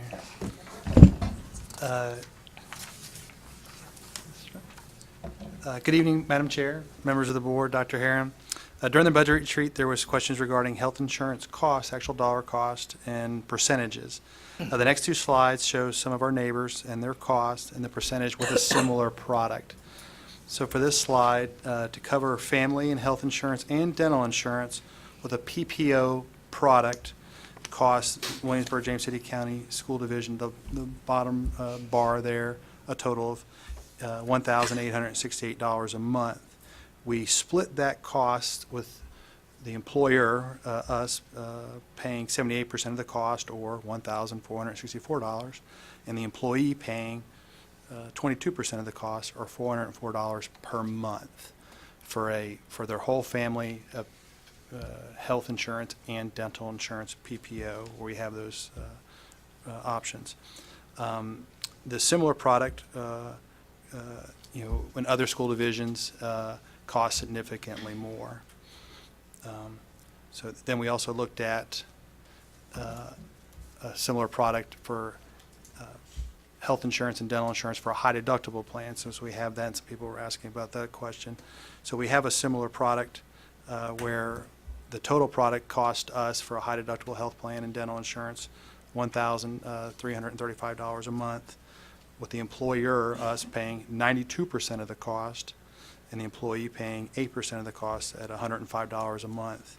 And this similar product is offered by James City County government and their employees for their high deductible health plan, and it actually costs significantly more, $1,505 per month. We believe we have good products for our employees and good value for our employees, so similar products we actually have cost less. The next two slides, some of the questions we've received since the board meeting, we're asking about what an impact of a 7% increase on health insurance would mean for the employee and the employer portions of health insurance. Our two most popular plans for health insurance are the KA 250 employee, that top left column there. The two most popular plans we have are employee only, which would go up $6 a month for the employee. And our next most other popular plan is the family, KA 250 family, which would go up $24 a month for the employee. It'd be an increase. The employer portion, the next slide, our portion would go up. The 7% would be for the for KA 250 employee version would be $43 a month, and the family version would go up $106 a month.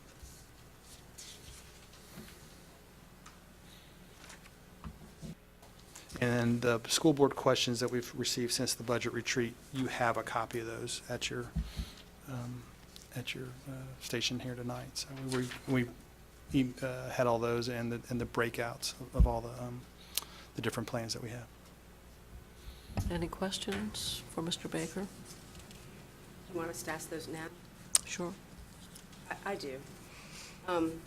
So one of the things that I'm curious about, if you look at the amount, so we provide the same amount of money at each level, whether it's employee only or employee plus child or employee plus spouse, and we provide the same amount of money whether it's the 500 or the 250, and then so they can buy up to a more expensive. But for the high deductible, we don't. We provide less, and that seems unfair to me. And I think that if we're trying to incent employees to go to a more value-driven plan where they're more directly engaged in their own health care, it would seem to me that we should provide the same amount of money. And if that's more than the premium, then we should be contributing to their HSA. And we do that, we do contribute $100 to their HSA. So that's currently. not reflected in here then? Correct. We were talking about the questions tonight or some of the questions we'd received was about the product in general, of are we getting a good value for the product? So like for the high deductible plan, and there's a second school board question, and it's not on that sheet, it's what's on the other sheet that you have, that has all our rates. Like, so for the high deductible plan, the total cost of the plan is only $502. Right. And so for the other plans, we give $610 we pay that portion. So we pay $502 plus we pay the $100. So we're paying, we pay $100 for the HSA too, for the high deductible plans. So is the school division's cost the same for all three plans? It's close, but we couldn't build it that way because the high deductible plans they don't cost that much, and we're have such a high percentage of what the employer is paying on the other plans. I see what you're getting. I mean, we could try to design it that way. It just seems that the school division's cost, we should be able to control, we should be able to have our costs be the same regardless of the product that they choose. And then if they choose a cheaper product, less expensive product that brings a different sort of value, then then we would just, instead of paying the premium, in part, we'd be paying towards their HSA. The high deductible plan, like right now with the diagnostic for an employee only, it's only $4 a month for the employee. And so it can't get a whole lot cheaper than that. I'm talking about our costs. Right. But correct. And so I'm just saying, I don't think we should be paying less towards a person who picks the high deductible plan, because then we're not incenting them to do that, because they're getting less value. Right. If we build it all exactly the same, then for the higher, more expensive plans, the cost increase for this year to next year is going to be significant to the employees. I think what you might be saying is anything, correct me if I'm wrong, but I think what you're saying is that the amount that's over, that could go into the HSA. Right. So rather our than- cost should be So that uniform be the across same. all We three could plans. try to build it that way, sure. I mean, I don't know. If Yeah, I guess I disagree with that, because it's not the case of the same amount, money-wise. There's a ratio there. The plan, the farthest one over, is the most expensive plan. When somebody elects to do the least expensive plan, I'm not, I don't want, because somebody picks the plan that tends to be the most expensive.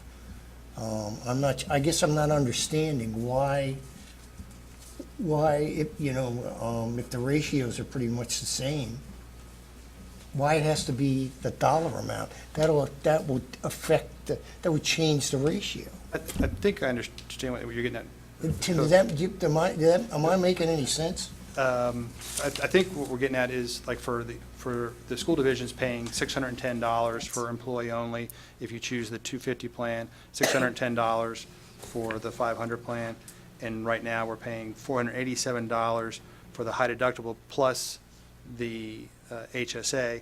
The way we had to build it, 'cause that's so $587, we could try to get it even closer, but we're getting down to, because the other comprehensive side of it is only, we'd almost be, you can't get much less than $4 a month for the employee.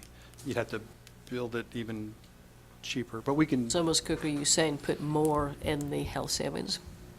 Right. To I equal just- them I what we don't pay think- for each employee? Yeah, I just think we should be paying, The same for if you're each. an employee, we should Yeah. be paying the same for your health Okay. insurance regardless of what plan you choose. Correct. Right And now, we are paying less. Right.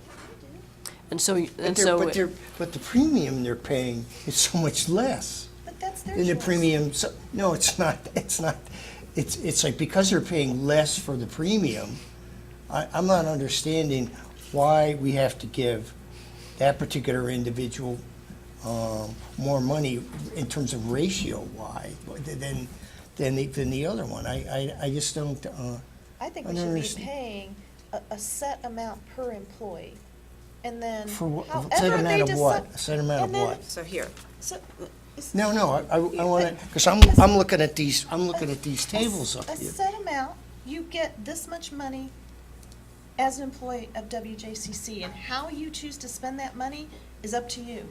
You've got lots of different choices. But then otherwise, we get into kind of a strange situation of like a social engineering kind of situation where we're giving certain people more money or less people depending on whether they're I married or think- not married or but- whatever. But, and but I have think a family or all not. employees have to, deal with that in every line of work, in every profession. It's not a case of you get X number of dollars. It's like, no, I'm going to pick this. This is the plan I like the best, and that's what I'm going to pay for. It's not, everybody gets $2,000. Is that what you're saying? I'm saying that And we then should- do whatever you want Yeah, to do with it? Yes, that's what I'm saying. I- Yes. I think we can get there if we build I it, agree. and if the plan's not, if the cost isn't, maybe we can make it all equal by using more into the HSA or something. So the amount of out-of-pocket for the school division is the same for all three. I just don't think it's fair Yeah. to that fewer than a dozen people and maybe that's why it's so few people, is because if I were an employee, I would look at this, it doesn't benefit me to choose the HSA. Because Choose the what? The HDHP, sorry, the high deductible health plan. But the one that you pay $15 a month for versus the $82 a month for? Right, but I'm getting less money from the division, and I'm experiencing more risk because it's a high deductible plan. I'm paying $15 versus 88. I don't agree with So, but anyway, I just think it's a parity and an equity issue, and, It's la la. So like, I guess the example, you were saying like with the $610, right now, we're paying $487 plus another $100, so $587. So to get us to $610, maybe one idea is to add a few dollars to the HSA, so then we're also paying $610. You could, that's an idea. yeah, and the same, yeah. And we didn't do that because, okay, well, that's an idea. Yeah, I mean, it's just, it's what struck me. Sure. And then I think we have the ability to decide as a division whether we go up 7% on that fixed amount across all, all three plans and all, the different levels of family, children, whatever. And then also, or whether we go 3% or 0% or whatever, but then we as a division are looking at what it's going to cost us, and we can calculate that. So, I don't know. Do you, So at the moment, what we have in the budget is that the increase is shared between the employer and the employee at 7% on each side. And that's what the figure's represented here, so unless the board gives other direction this evening, that's how we'll proceed as I bring forward the budget. So the last time you did really comprehensive comparisons, I don't recall that we compared as favorably as we do now. Now, this is, I think, very high value, as you said, at a very affordable cost comparatively. Do you happen to know anecdotally, because we didn't go up at all last year, right? And then this year, 7%, which is comparatively modest. The other people are going up double digits. Correct. So is that what's been happening? Everybody else has been explosive growth, and we've kind of stayed steady? I've heard, yeah, because I've heard more growth, increases in health insurance for our neighbors. Like I said, ours is 7%. Last year was 1.4%. The year before was 0. Okay. got that. So, I mean, over the last 3 years, it's, averaging about 3% a year. So we're very confident. Dr. Beers? Yeah, can you explain that? Why is Hampton, why are they if these are comparable health plans, why are they paying more? If they have a different rate or different experiences or what their rates are. Okay. They may have more claims against their plans and therefore they begin to cost more. And we put a great emphasis on in our system on wellness. Right. And try Let me to, just come back to that. One employee, if you just took one employee, he gets $2,000. We have an employee, a spouse, and 3 kids. He's gonna, that individual is gonna need more insurance than the single person. And I don't think just giving them a check for $2,000. And that's not I what we don't- currently do. That's We, not what's going on. We currently, for the employee, if you're choosing employee only, the school division's paying $610. If you're choosing a family, the school division on their behalf is paying for the $1,464. So we give more for the family coverage. What I think Ms. Cook was saying is, if you're choosing different plans, the KA 250 or the KA 500 plan, if somebody, we pay the same for those plans. So if somebody wants to buy up to the KA 250 plan, that's their choice. They bought up, but the school division's not paying any more for that.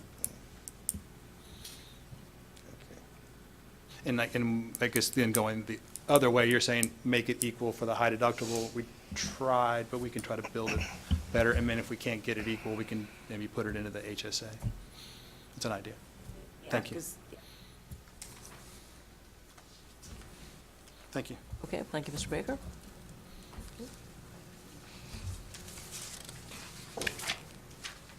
Thank you. I don't know if you want me to add to that or not, but I'm thinking too that if you're trying to steer employees to the high deductible plan so that they can manage their own costs, it can actually result in a cost-saving measure for us because their claim utilization might be lower.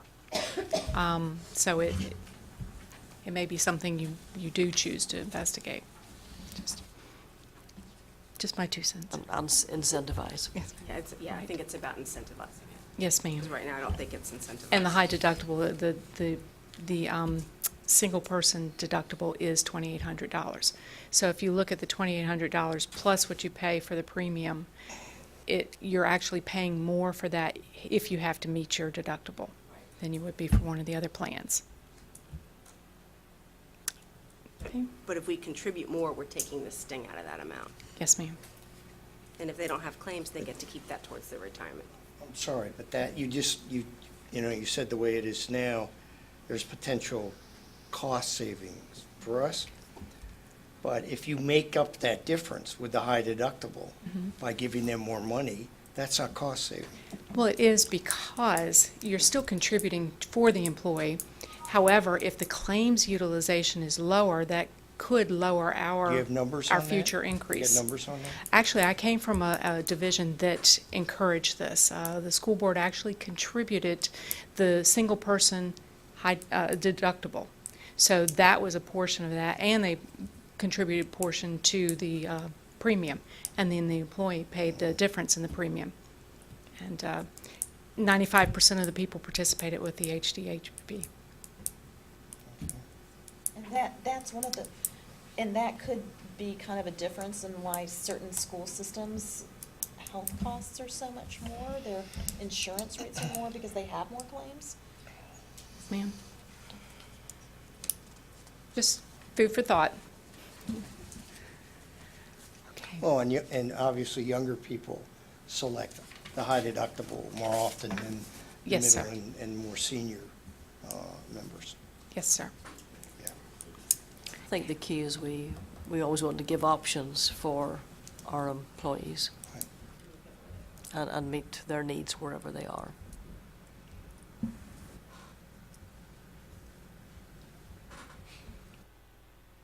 Thank you. So anyway, these were the priorities that were presented to you that we've either eliminated or we've reevaluated or we've determined ways to use existing available funding through line item savings. So Future Think has been within the 1% of our enrollment for the last 6 years, so we don't feel the need for the 3 additional reserve FTEs. We've also purchased, as I mentioned earlier, 4 buses with the year-end spending plan. So we're hoping to do the same this year. And we're also hoping to be able to purchase the minivans and especially the bus lifts. Just one thing of note, there wasn't a large support for the career counsellors by school. And so you'll notice that's reduced to keeping one to work in all three schools, centrally based, but serving all three schools.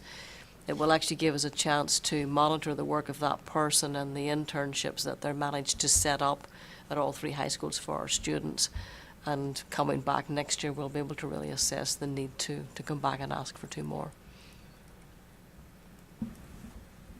Would just like to address the lacrosse, because I think that was a budget issue, a budget item that was a surprise to a lot of us, that it even was on the budget retreat it was just a surprise. It actually was a surprise to some of the people in the lacrosse community. They were really surprised to see it on the budget, because they're like, maybe it was a little too early to be presented as a budget item. However, from what I'm hearing, they're more interested in starting slower the club route. And so that is something that I think all of us should know, that I don't exactly know how it got put for the budget discussion. Yeah, But it would be something maybe we would want to encourage a slow growth through clubs. Sure. I think the reason it was brought forward is that we'd had several meetings with representatives who want lacrosse in our system, and Dr. Carroll and Mr. Otstad had done some research into what it would cost, and so we wanted to, when we bring things to the budget retreat, it's really to assess where the board is in their leaning towards adding a sport or not, and potential cost. Even the cost we brought didn't include transportation or fields, which would have added to the cost again. So really it was when we bring some items, just to say, where are you leaning on this? Is this something you want us to consider, analyze more fully, and then move forward with? And I agree, the timing's not right. It doesn't mean to say it will never happen, but I think there's room to keep looking at it. Yeah, because I think I would like to continue the discussion at a club level. Thank you. Absolutely. Since you mentioned that, I think the question I had was, when was the last time we did a thorough athletic facilities analysis in terms of all the whole variety of sports that we offer in our middle and high schools? When was the last time we actually did that? And maybe this is a good time, as we start talking about things like that, taking a look at the facilities that we have or don't have for the sports that we already have on the books, but and then build some of that into that. But I think that's we sort of do CIP for lots of things, and I just think this would be a good time to do that. Certainly start to look into that, because it's a very important part of what we do, and the opportunities we offer our students in sports are very, very important. And I think it's on us to begin to look to see if we're serving every sport well, and if they have the facilities they need before we even consider additional sports. That may take some time, but it certainly can be put on the log list. But thank you, sir. And I will always support lacrosse, and it was such a small figure. I started to think, the superintendent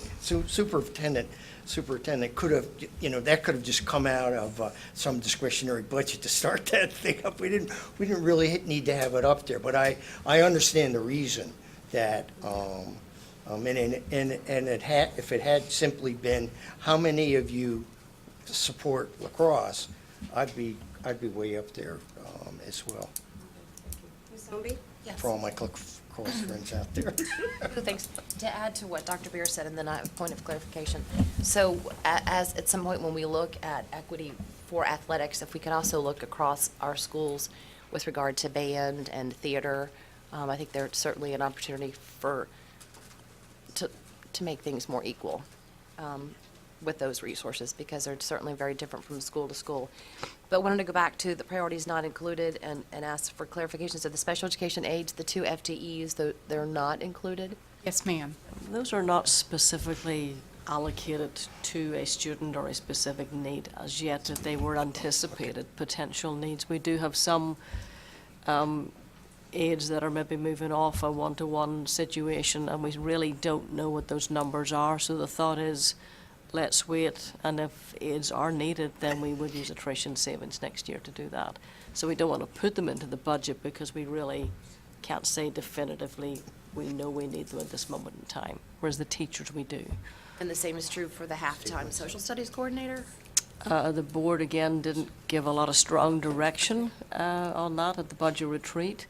Part of the feedback that I received was that we're scoring very well and doing very well in social studies, and so the data does not suggest at this point in time we need a full-time social studies coordinator. However, I do think that's something we need to continue to look at. So just, then to add to that, so in central office, are there just 2 coordinator positions that are half-time? That's PE correct. and social studies? Every other coordinator position is full-time? That's correct. I personally think they should all be full-time, but that's a conversation later. That's just. It's a budget decision. That's an again. equity issue. Yeah. They should all be full-time. And a lot of this is based on the direction that you give informally to what you think should be top priorities. There's a lot of priorities, and some things have to drop off each year, unfortunately. Anything else on this slide? This wasn't on any list, but what did come up at the budget retreat, and it kind of was mentioned earlier, and I know it's not likely, I know it's not possible for this next budget, but if there's any way to figure out what it would cost to start paying people more than once a month, that's something in the future I would like to, because that's just really a burden, I think, and I know we can't afford to do it right now, we don't have the staff, I heard that message, but I don't know what it would cost to get us there, but that's something that's, It's certainly in our minds as well. We're very aware of the concerns, and we'll try to work that one through. Yes, ma'am. Thank you. Yeah, or just some sort of understanding as to why it costs more. Because of the amount of the additional work, actually, because paying people twice when you only have 2 payroll people to do almost 1,800 employees. It's just, you're processing 2, and then also you're trying to reconcile 2 payrolls to go to VRS for healthcare coverage and that sort of thing. And right now, it takes quite a bit of time to do that reconciliation. Could it be at a different level? So if you're at a certain salary level, you're getting paid once a month. Mhm. If you're below a certain salary level, you're getting paid twice a month. Because I think it's the ones that are at the lower salary level that are living paycheck to paycheck, and they need that money. You can certainly look into that, yes, ma'am. Yeah, I wouldn't run a full the payroll, just run a assessment. payroll for the, Right. like the lower Right. support Mhm. staff, the Yeah. custodians, Yeah. school bus drivers, that kind of Yep. thing. Thank That you. seems to be reasonable. Okay, we'll Right. certainly look into it, yes, sir. Yeah, thank you. thank you. Sure. Going on, actually, this is the summary of our revenue. This is the same slide that we presented at the retreat. So we expect an increase in state revenue by $1,065,848. And then we're also anticipating, based on the published projected budget, James City County budget, we're anticipating an increase in local funding by $5,613,703. Unfortunately, we're expecting to experience a slight loss in our other revenue, and that's due to impact aid, but also the largest portion of it is really from the services that we provide to Thomas Nelson Community College, the custodial services. We will no longer be doing that, so we're not going to see that revenue. We also, let me see, we're seeing a decrease in building rentals, so that's additional revenue that we're not forecasting. So the total change in our projected revenue is $6,516,551. So the loss of revenue from not doing Thomas Nelson, does that also come with a corresponding loss of an FTE for not doing? No, because we're actually using those FTEs in the new middle school. So we still have the Perfect. same expense, but we didn't. Check, check. Yes, sir. Okay. So looking at this, this is a summary of all the items that we've included and the financial impact. So it includes the non-negotiables, the total increase for instruction and transportation, the salaries and benefits lines to include the regrade, an average 3% raise for all, and an increase to the school board's health care contribution of 7%, allowing the employee to absorb their share of the 7% increase. So this total is the net budgetary impact for the increase to the division in our health care. So we've offset the expenditures through line item reductions after careful review of individual lines and comparing them to actuals, while exploring cost-saving measures plus attrition savings. So we've actually found the opportunity to save $813,834. So this leaves us with a balanced budget. All of this pending no change in the governor's budget, and the assumption, which could be right or wrong, of the projected amount of funding from localities. And if that doesn't become reality, then we'll be coming back to relook at the budget again. Yes, ma'am. Thank you. Any questions on this summary tonight of where we are? We're at a better place than we were last year. Absolutely. In so many ways. In so many ways. So, I mean, because last year we're sitting here going, oh my gosh, what are we gonna, so. I think we've managed to, it's tight. It's tight, but it has a lot of very important things in it. And when we come back in 2 weeks, it'll be a broad summary of what we have talked about at length, presented by Ms. Barnes again, and you'll have a copy of my proposed budget. So thank you for your questions tonight. Thank Talked you. about at length. Hmm? At length. Oh, So, in a good way. Any of other course. questions for, thank you, Ms. Barnes. Thank you. Thanks very much. All right, so that moves us to the policy section of our meeting. Item 8.01, revised policy BD school board meetings. Ms. Hummel, Ms. Ownby, want to take this one? No? Okay. Any questions for the policy committee on our meetings? No? Okay. Then this will go on the consent agenda next meeting. 8.02, revise and rename policy CBA, qualifications and duty of superintendent, to qualifications and duties for superintendent. It's a huge change. Julie and Lisa, anything you want to tell us? Any questions on this one? Okay.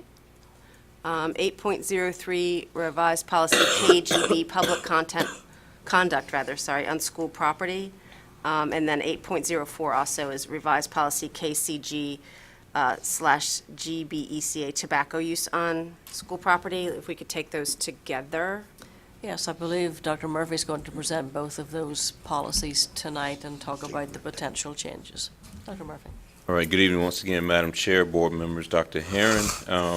As you recall, back in October, we had an impassioned presentation by a Virginia high school senior, and she spoke in support of an initiative from the Virginia Foundation for Healthy Youth that promotes a 100% comprehensive tobacco-free policy in schools. These policies have already been adopted by 34 other divisions in the state. The proposed revisions to this policy are expansion to the definition of smoking to include the use of all tobacco products and associated accessories such as filters and rolling papers. We also will clarify that students cannot be in possession at any time while on school property or school-sponsored events away from school grounds. It would also state that visitors in violation of this policy will be asked to safely discard the product or may be asked to leave the premises. This policy was last adopted on September 7th in 2010. The revisions have been reviewed by the policy committee and by our attorney. Pending your questions. Any questions for Dr. Murphy? So in the KGB, the public conduct on school property, so one question that came to me is we say that in accordance with the policy, it's not permitted in or on school property and surrounding property. So if I have a house next to a school property, I can't smoke at it? I understand what you're saying. When it's saying surrounding property, it's the property surrounding our property. When I spoke with those folks, the language may be a little, I guess, it sounds like it may be talking about the property surrounding or outside of our property, but 'Cause it's we- just for control of this issue Right. on our properties. Because we say in or on school property and surrounding property. I think if you say on school property, that's not just the buildings, right? That's also the property around it. Now, I get that we don't want kids to sneak out of school, go to the neighbor's house, And smoke, whatever. right. I mean, Just on the right, correct. but this one's for public conduct on school property versus the students. I can almost see the students on surrounding property, but I don't know if public on surrounding property is appropriate. But I might be quibbling a little bit there, but it's just, I just don't think surrounding property, I don't think we can control the public on surrounding property. My students, I can say, hey, we don't want you, Right. but I don't know. Mr. Kelly, do you want that to go back to the policy committee, or? Is it possible to just strike it? Like, take his, I mean, You is want to that- just, improve the language? improve, Yeah. but just strike that and surrounding property? Just strike that one and surrounding property. Yeah, And then we'll keep everything else in school. Yeah, I mean, or just bring that to, if legal agrees with us keeping it and surrounding property, I'm okay with that. I just like to understand that. If you want us to take it back to the lawyers to have them read that and. Well, they've approved it in the initial reading of it, with the wording of it. We were adopting a lot of the policy from the recommendations from the foundation. Right. And at this point, they have not had any issues with it. We have no issue with changing that one line. That's fine. Should that make it palatable? Okay. Everybody okay with that? Okay. I agree with that. Because you can't control that. Anyway, Right. So we You are could going do to that. strike and surrounding property. On line 14. You're right, I mean, I agree with that, because you're right, you can't control people off of school property. I'll keep people from wanting to buy next to the school property. Well, you used to be able to deal with athletic teams in the past. I guess they don't do that anymore. But it's prohibiting alcohol and cigarette smoking. If you get caught anywhere doing either one of those, you used to get kicked off the team. But I guess Yeah, you you used to can't do. do that anymore. No, you can can't. You can't, yeah, well, You can't because it's illegal. absolutely. So that'd be the same in KGC too? You have surrounding property in that one as well? Right. Yeah, Um, good. So we still do that? Any other questions? All right. I had a couple questions. So the signage associated with this, we talked a little bit about cost. Yes. Can you talk to us about cost related to this adoption of this policy? Is there cost that we would have to bear? In conferring with the foundation personnel, once approved and adopted by the school district division, there will be no cost. They will donate the signage for the updated signage for all the buildings. So I think it's in excess of 40 signs that will be given based on school population. Excellent. Anything else? And then we'll let them know we did this, so they Right. can count us Well, as a they're victor. standing by. I believe they may be even watching. Oh, hello. No, I think this is great, and I only hope that one day we are passing a similar policy to include artificial sweeteners and caffeine. That's just what I'm saying, because we know that's bad for you too. So, I love my caffeine. me too, but not in school. Now it's I used to 8.05 smoke as graduation, well. right, Madam Chair? Can't have my caffeine? Red Bull. Yeah. That would also be chocolate too, Okay, Mrs. thank Hummel. you. Wait, sorry, there was Yeah, an article, Doc- a recent article in the New York Times, 4 cups a day, that's where it really shows benefits. For children? Children, might have them too. yeah. all I'm We saying. Yeah, for digress. adults. We digress We have from the. adults. 8.05, Madam Chair. 8.05 revised policy IKF graduation. Thank you, Dr. Murphy. Thank you. To present the changes in this policy. Thank you, sir. For reference, I put at everyone's seat the document profile of a Virginia graduate also that you'd seen already in December. We're asking the board to update policy IKF, standards of learning tests and graduation requirements. And the rationale is to update and ensure WJCC's compliance in compliance with Profile of Virginia Graduate, and then also the regulations establishing standards for accreditation for public schools in Virginia, both of which changed in November. And again, the recommendation from staff, the significant change would be changing from current WJCC credit requirements to adopting those from Virginia, the state credit requirements for high school graduation. Are there any questions for Dr. Carroll? I have a question. It references policy IKFD, and I don't always use Board Docs policy service very well, but I didn't see that we have that. Do we not have an IKFD?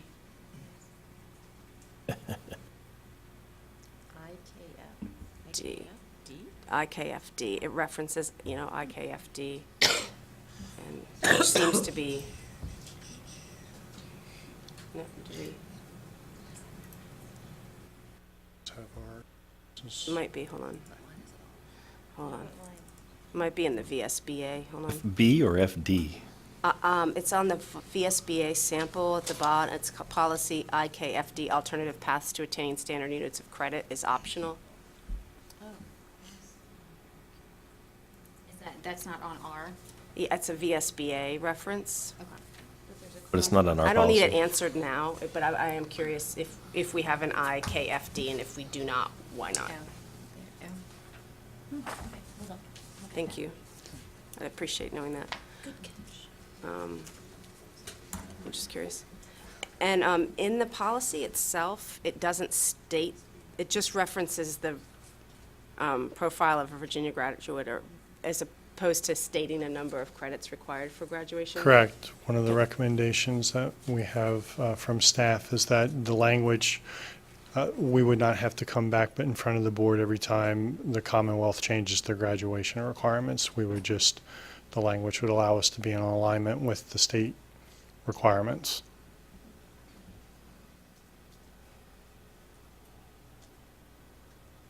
But you would tell us. Of course. Yeah, of course. As long as you were taking notes. And, all right. If there's concern, we can make adjustments. I think it through the probably po- was stated in our policy because it was different to the norm, Right. would be my understanding. Okay. If we're not setting ourselves as different from others, it maybe doesn't need the same Right. amount of detail. Right, I'm okay with that.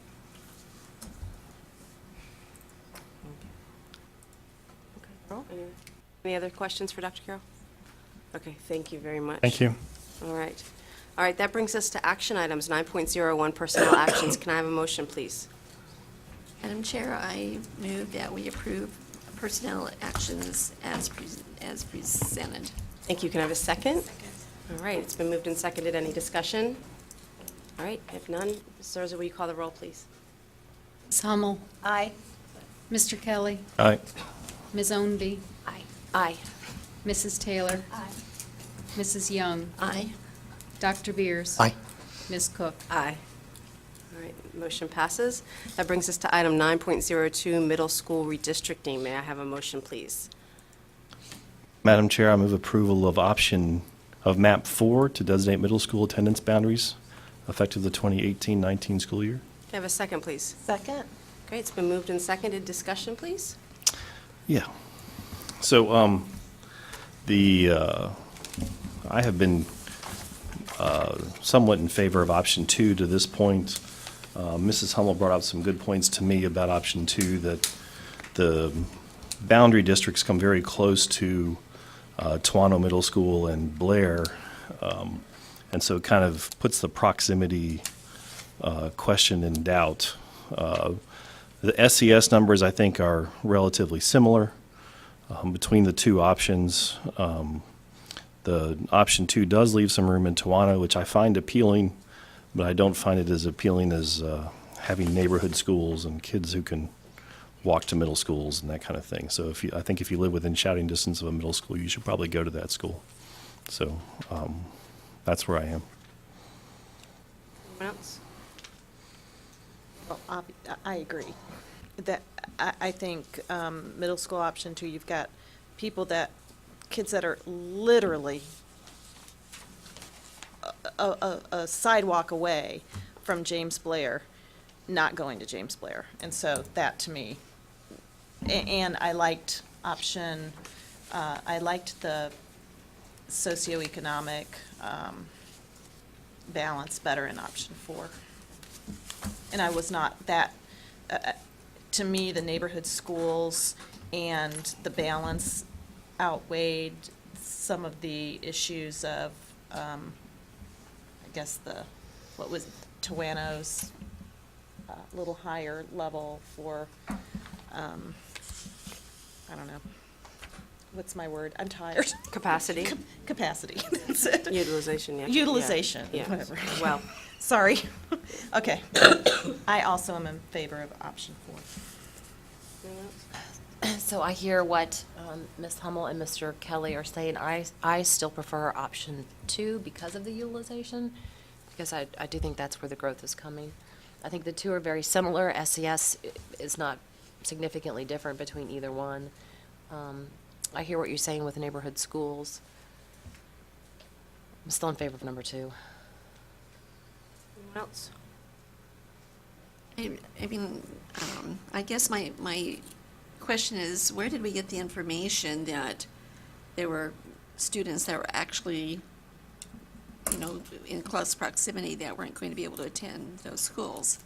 I mean, I don't see any on here anyway, I can't. It's like it's the. No, yeah, I've seen this, but, So it's the Isn't it- students, who are they? What are those neighborhoods that are right? They were in the survey responses, Yeah. yeah, the people. the ones that were, okay. Yeah, there were several survey responses. Yeah, talking for about both, for both schools, yeah. Okay. Although if you look at the comments on the survey, the comments were the comments were different, but when you look at the actual votes, more community members liked map 2 versus map 4, although it probably wasn't statistically significant. No, it's not, yeah, no. But I don't, Pretty, yeah, Yeah. yeah. Almost, there aren't much difference. Dr. Herron, as far as the growth question, did you have a chance to go, the original planning assumption for the location for Blair was because the growth was going to be in that sort of oval, kind of inside around 199. But then, there are other suggestions that growth is going to be at 200. Were we able to kind of have a check-in with that? Were we able to get in touch? No, okay. I didn't get information from, I think we asked the question of the county. That's okay. I don't remember. Yeah. All right. The one obvious thing in 4 is that Hornsby, the biggest school, would be at 80%. So I think, for me, I support 4 as well. I think the areas around both James Blair and Towano, I think should go to those schools. I think it's okay for bigger schools to have a slightly higher percentage of higher utilization because there's still more seats there. And I think that if you look at the predictions of Future Think in the elementary schools that were feeding into Towano, which is what is the concern, you'll see that they've been below projection. So since those schools are below projection in the feeder schools and those elementary schools, I'm not as concerned about Towano. And so for that, I think it justifies map 4. So that's why I support that one. For me, one of the things that has been a driving force in my thinking is the longevity, because for map 4, it's a fair. I certainly don't want the community to have to go through this again anytime soon. And map 2 is good, and I realize that's kind of splitting hairs, but still.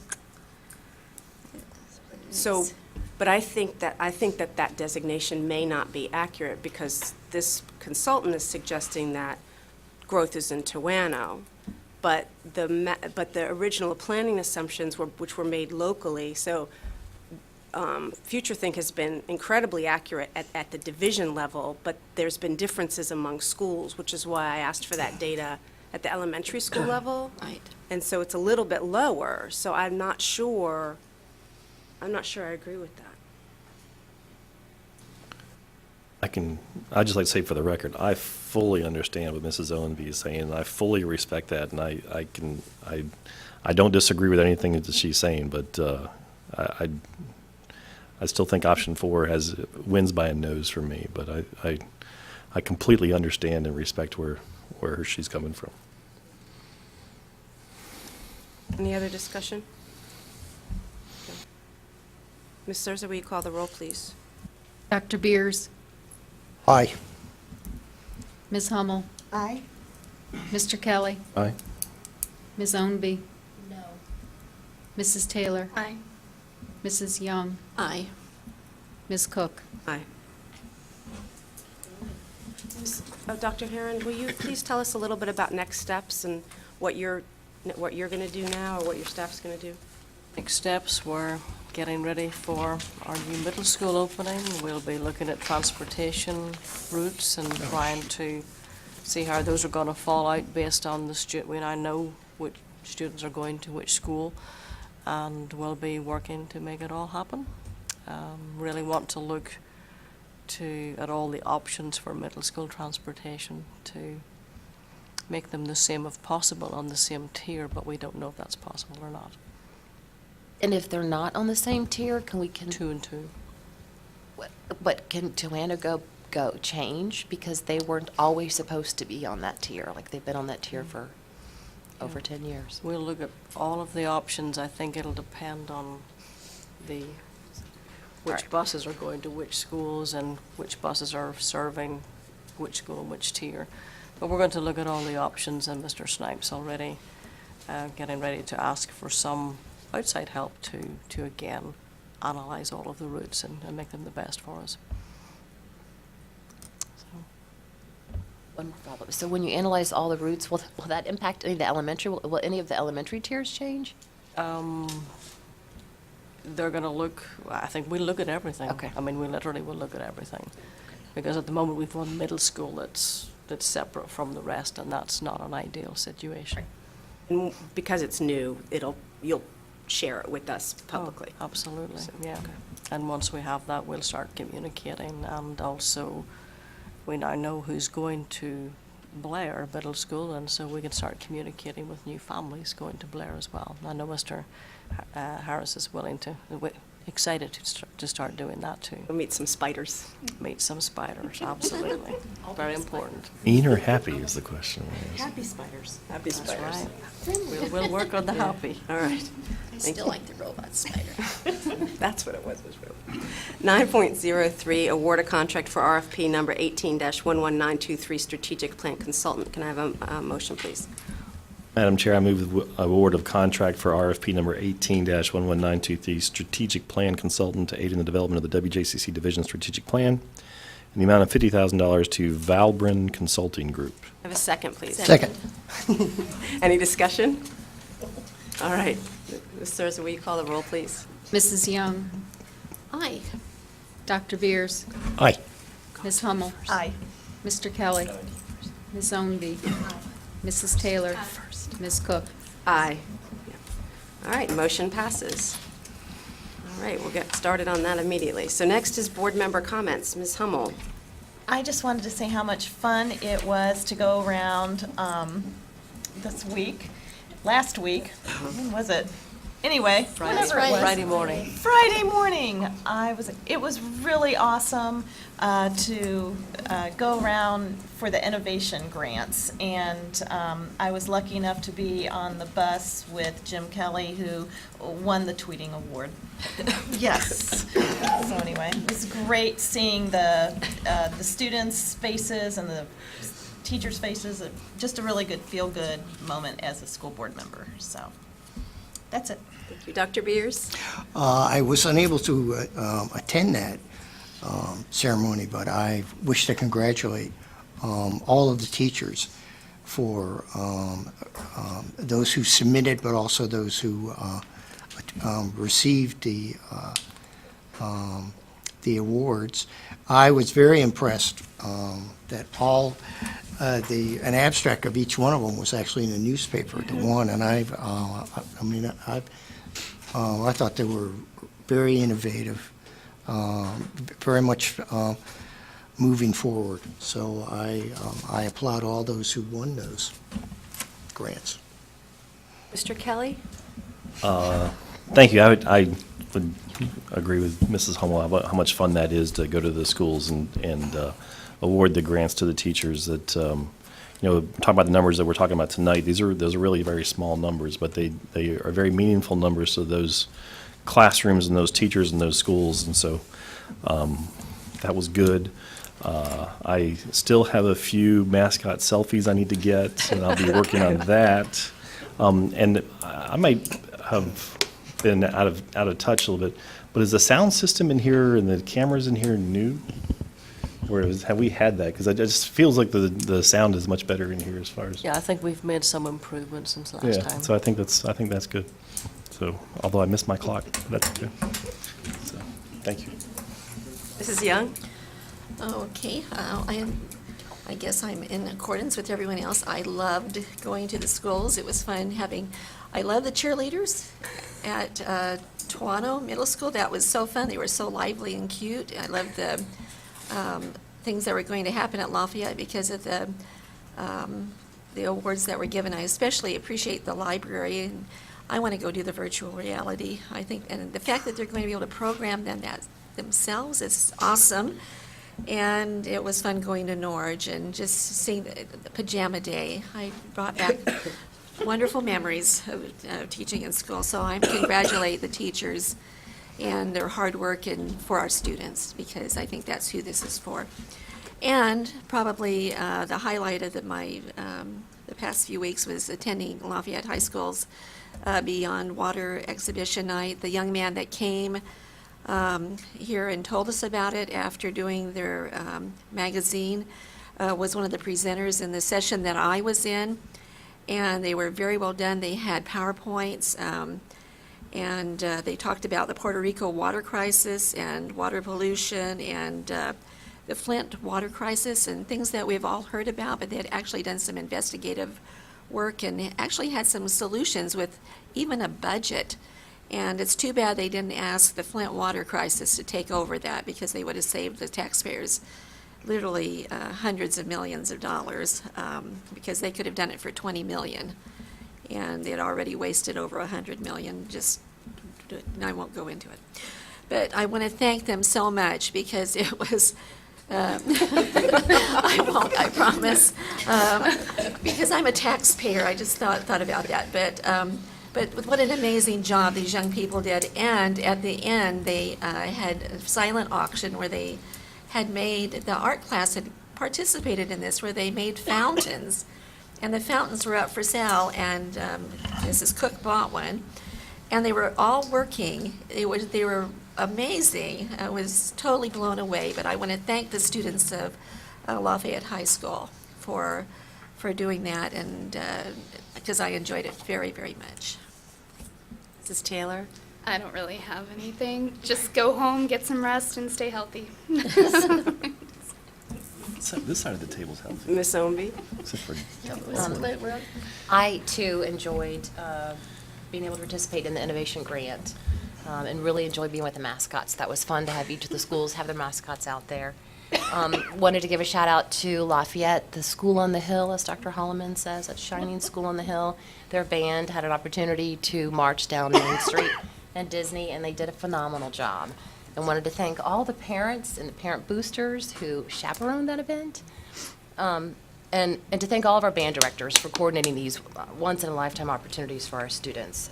It's just really neat to watch our students experience that.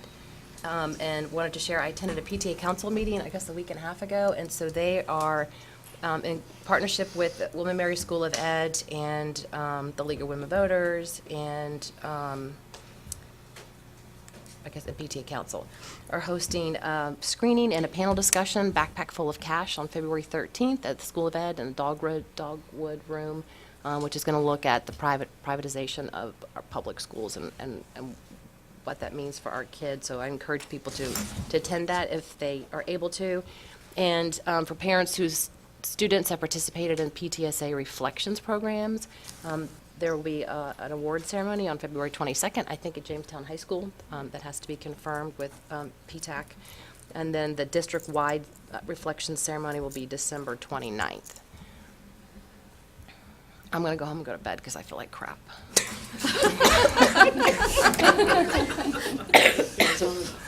We're so formal. VSBA training. That was so long ago. Yes, that was a wonderful opportunity to learn about being a new vice chair and to hear our governor talk about his love for public education and some of his initiatives, and particularly liked the budgetary speaker who talked about the budget and all of the pieces that are competing for K-12 dollars. It was great. I hope you feel better. Yeah, the Schools Foundation event was wonderful. This board went to Charlottesville earlier, last month, and we spent a lot of time talking about how we use data to make decisions, and so that was really good, so thanks to all of you. Also, while in Richmond for VSBA, we had an opportunity, Dr. Herron, Ms. Ombie, and I, to meet with Senators Norman and Mason and Delegates Pogge and Mullen, and I appreciate their taking their time to chat with us about education. So toured the operations building with Mr. Snipes and Councilman Benny Zhang and Supervisor Ruth Larson, so thank you for that. They quite enjoyed it. I did buy a Link 5 water fountain, but it was my child's, so it doesn't count. Yeah, I was about to say, I'm not sure that counts. Yeah, and I just want to chime in that I'm also curious about our approach to class rank, would be interested in what staff has to think about that. Did it work when you got home? I will explain that later. It's lovely. Beautiful. It's lovely. So that brings us to item 11.01, upcoming events. SEAC is meeting on the 8th, as Ms. Ombie talked about, at 6:30 in the James City County Recreation Center. The Policy Committee is meeting on the 28th of February at 8 a.m. in room 309 of the Annex here in Central Office. And the 21st Century and Career Ready Advisory Committee is also meeting on the 28th at 3:30 in room 309 here at the Annex. So that's, and then our upcoming meetings are, our closed session is on the 20th of February at Building F on Mounts Bay Road in the county at 6 o'clock, followed by a work session and action item. No, that's a regular meeting, not a work session. So a regular meeting on the 20th at 6:30, and also in the boardroom at Building F on Mounts Bay Road. And then on March 6th, we have a closed session at 6 o'clock here in the Annex, followed by a public hearing on the proposed operating budget, which will have been announced at the previous meeting at 6:30, immediately followed by a regular meeting again on the 6th here at the school board office. And then on the 16th of March, we have a joint meeting with the Board of Supervisors and City Council in Legacy Hall, which will be chaired by Supervisor Larson. So with that, we will set the agenda items. We have discussed all our proposed agenda items. In addition to what we discussed tonight, we will also get a budget presentation from Dr. Herron, equity presentation, and a school spotlight. Is that it? And if there's nothing else, this meeting is adjourned.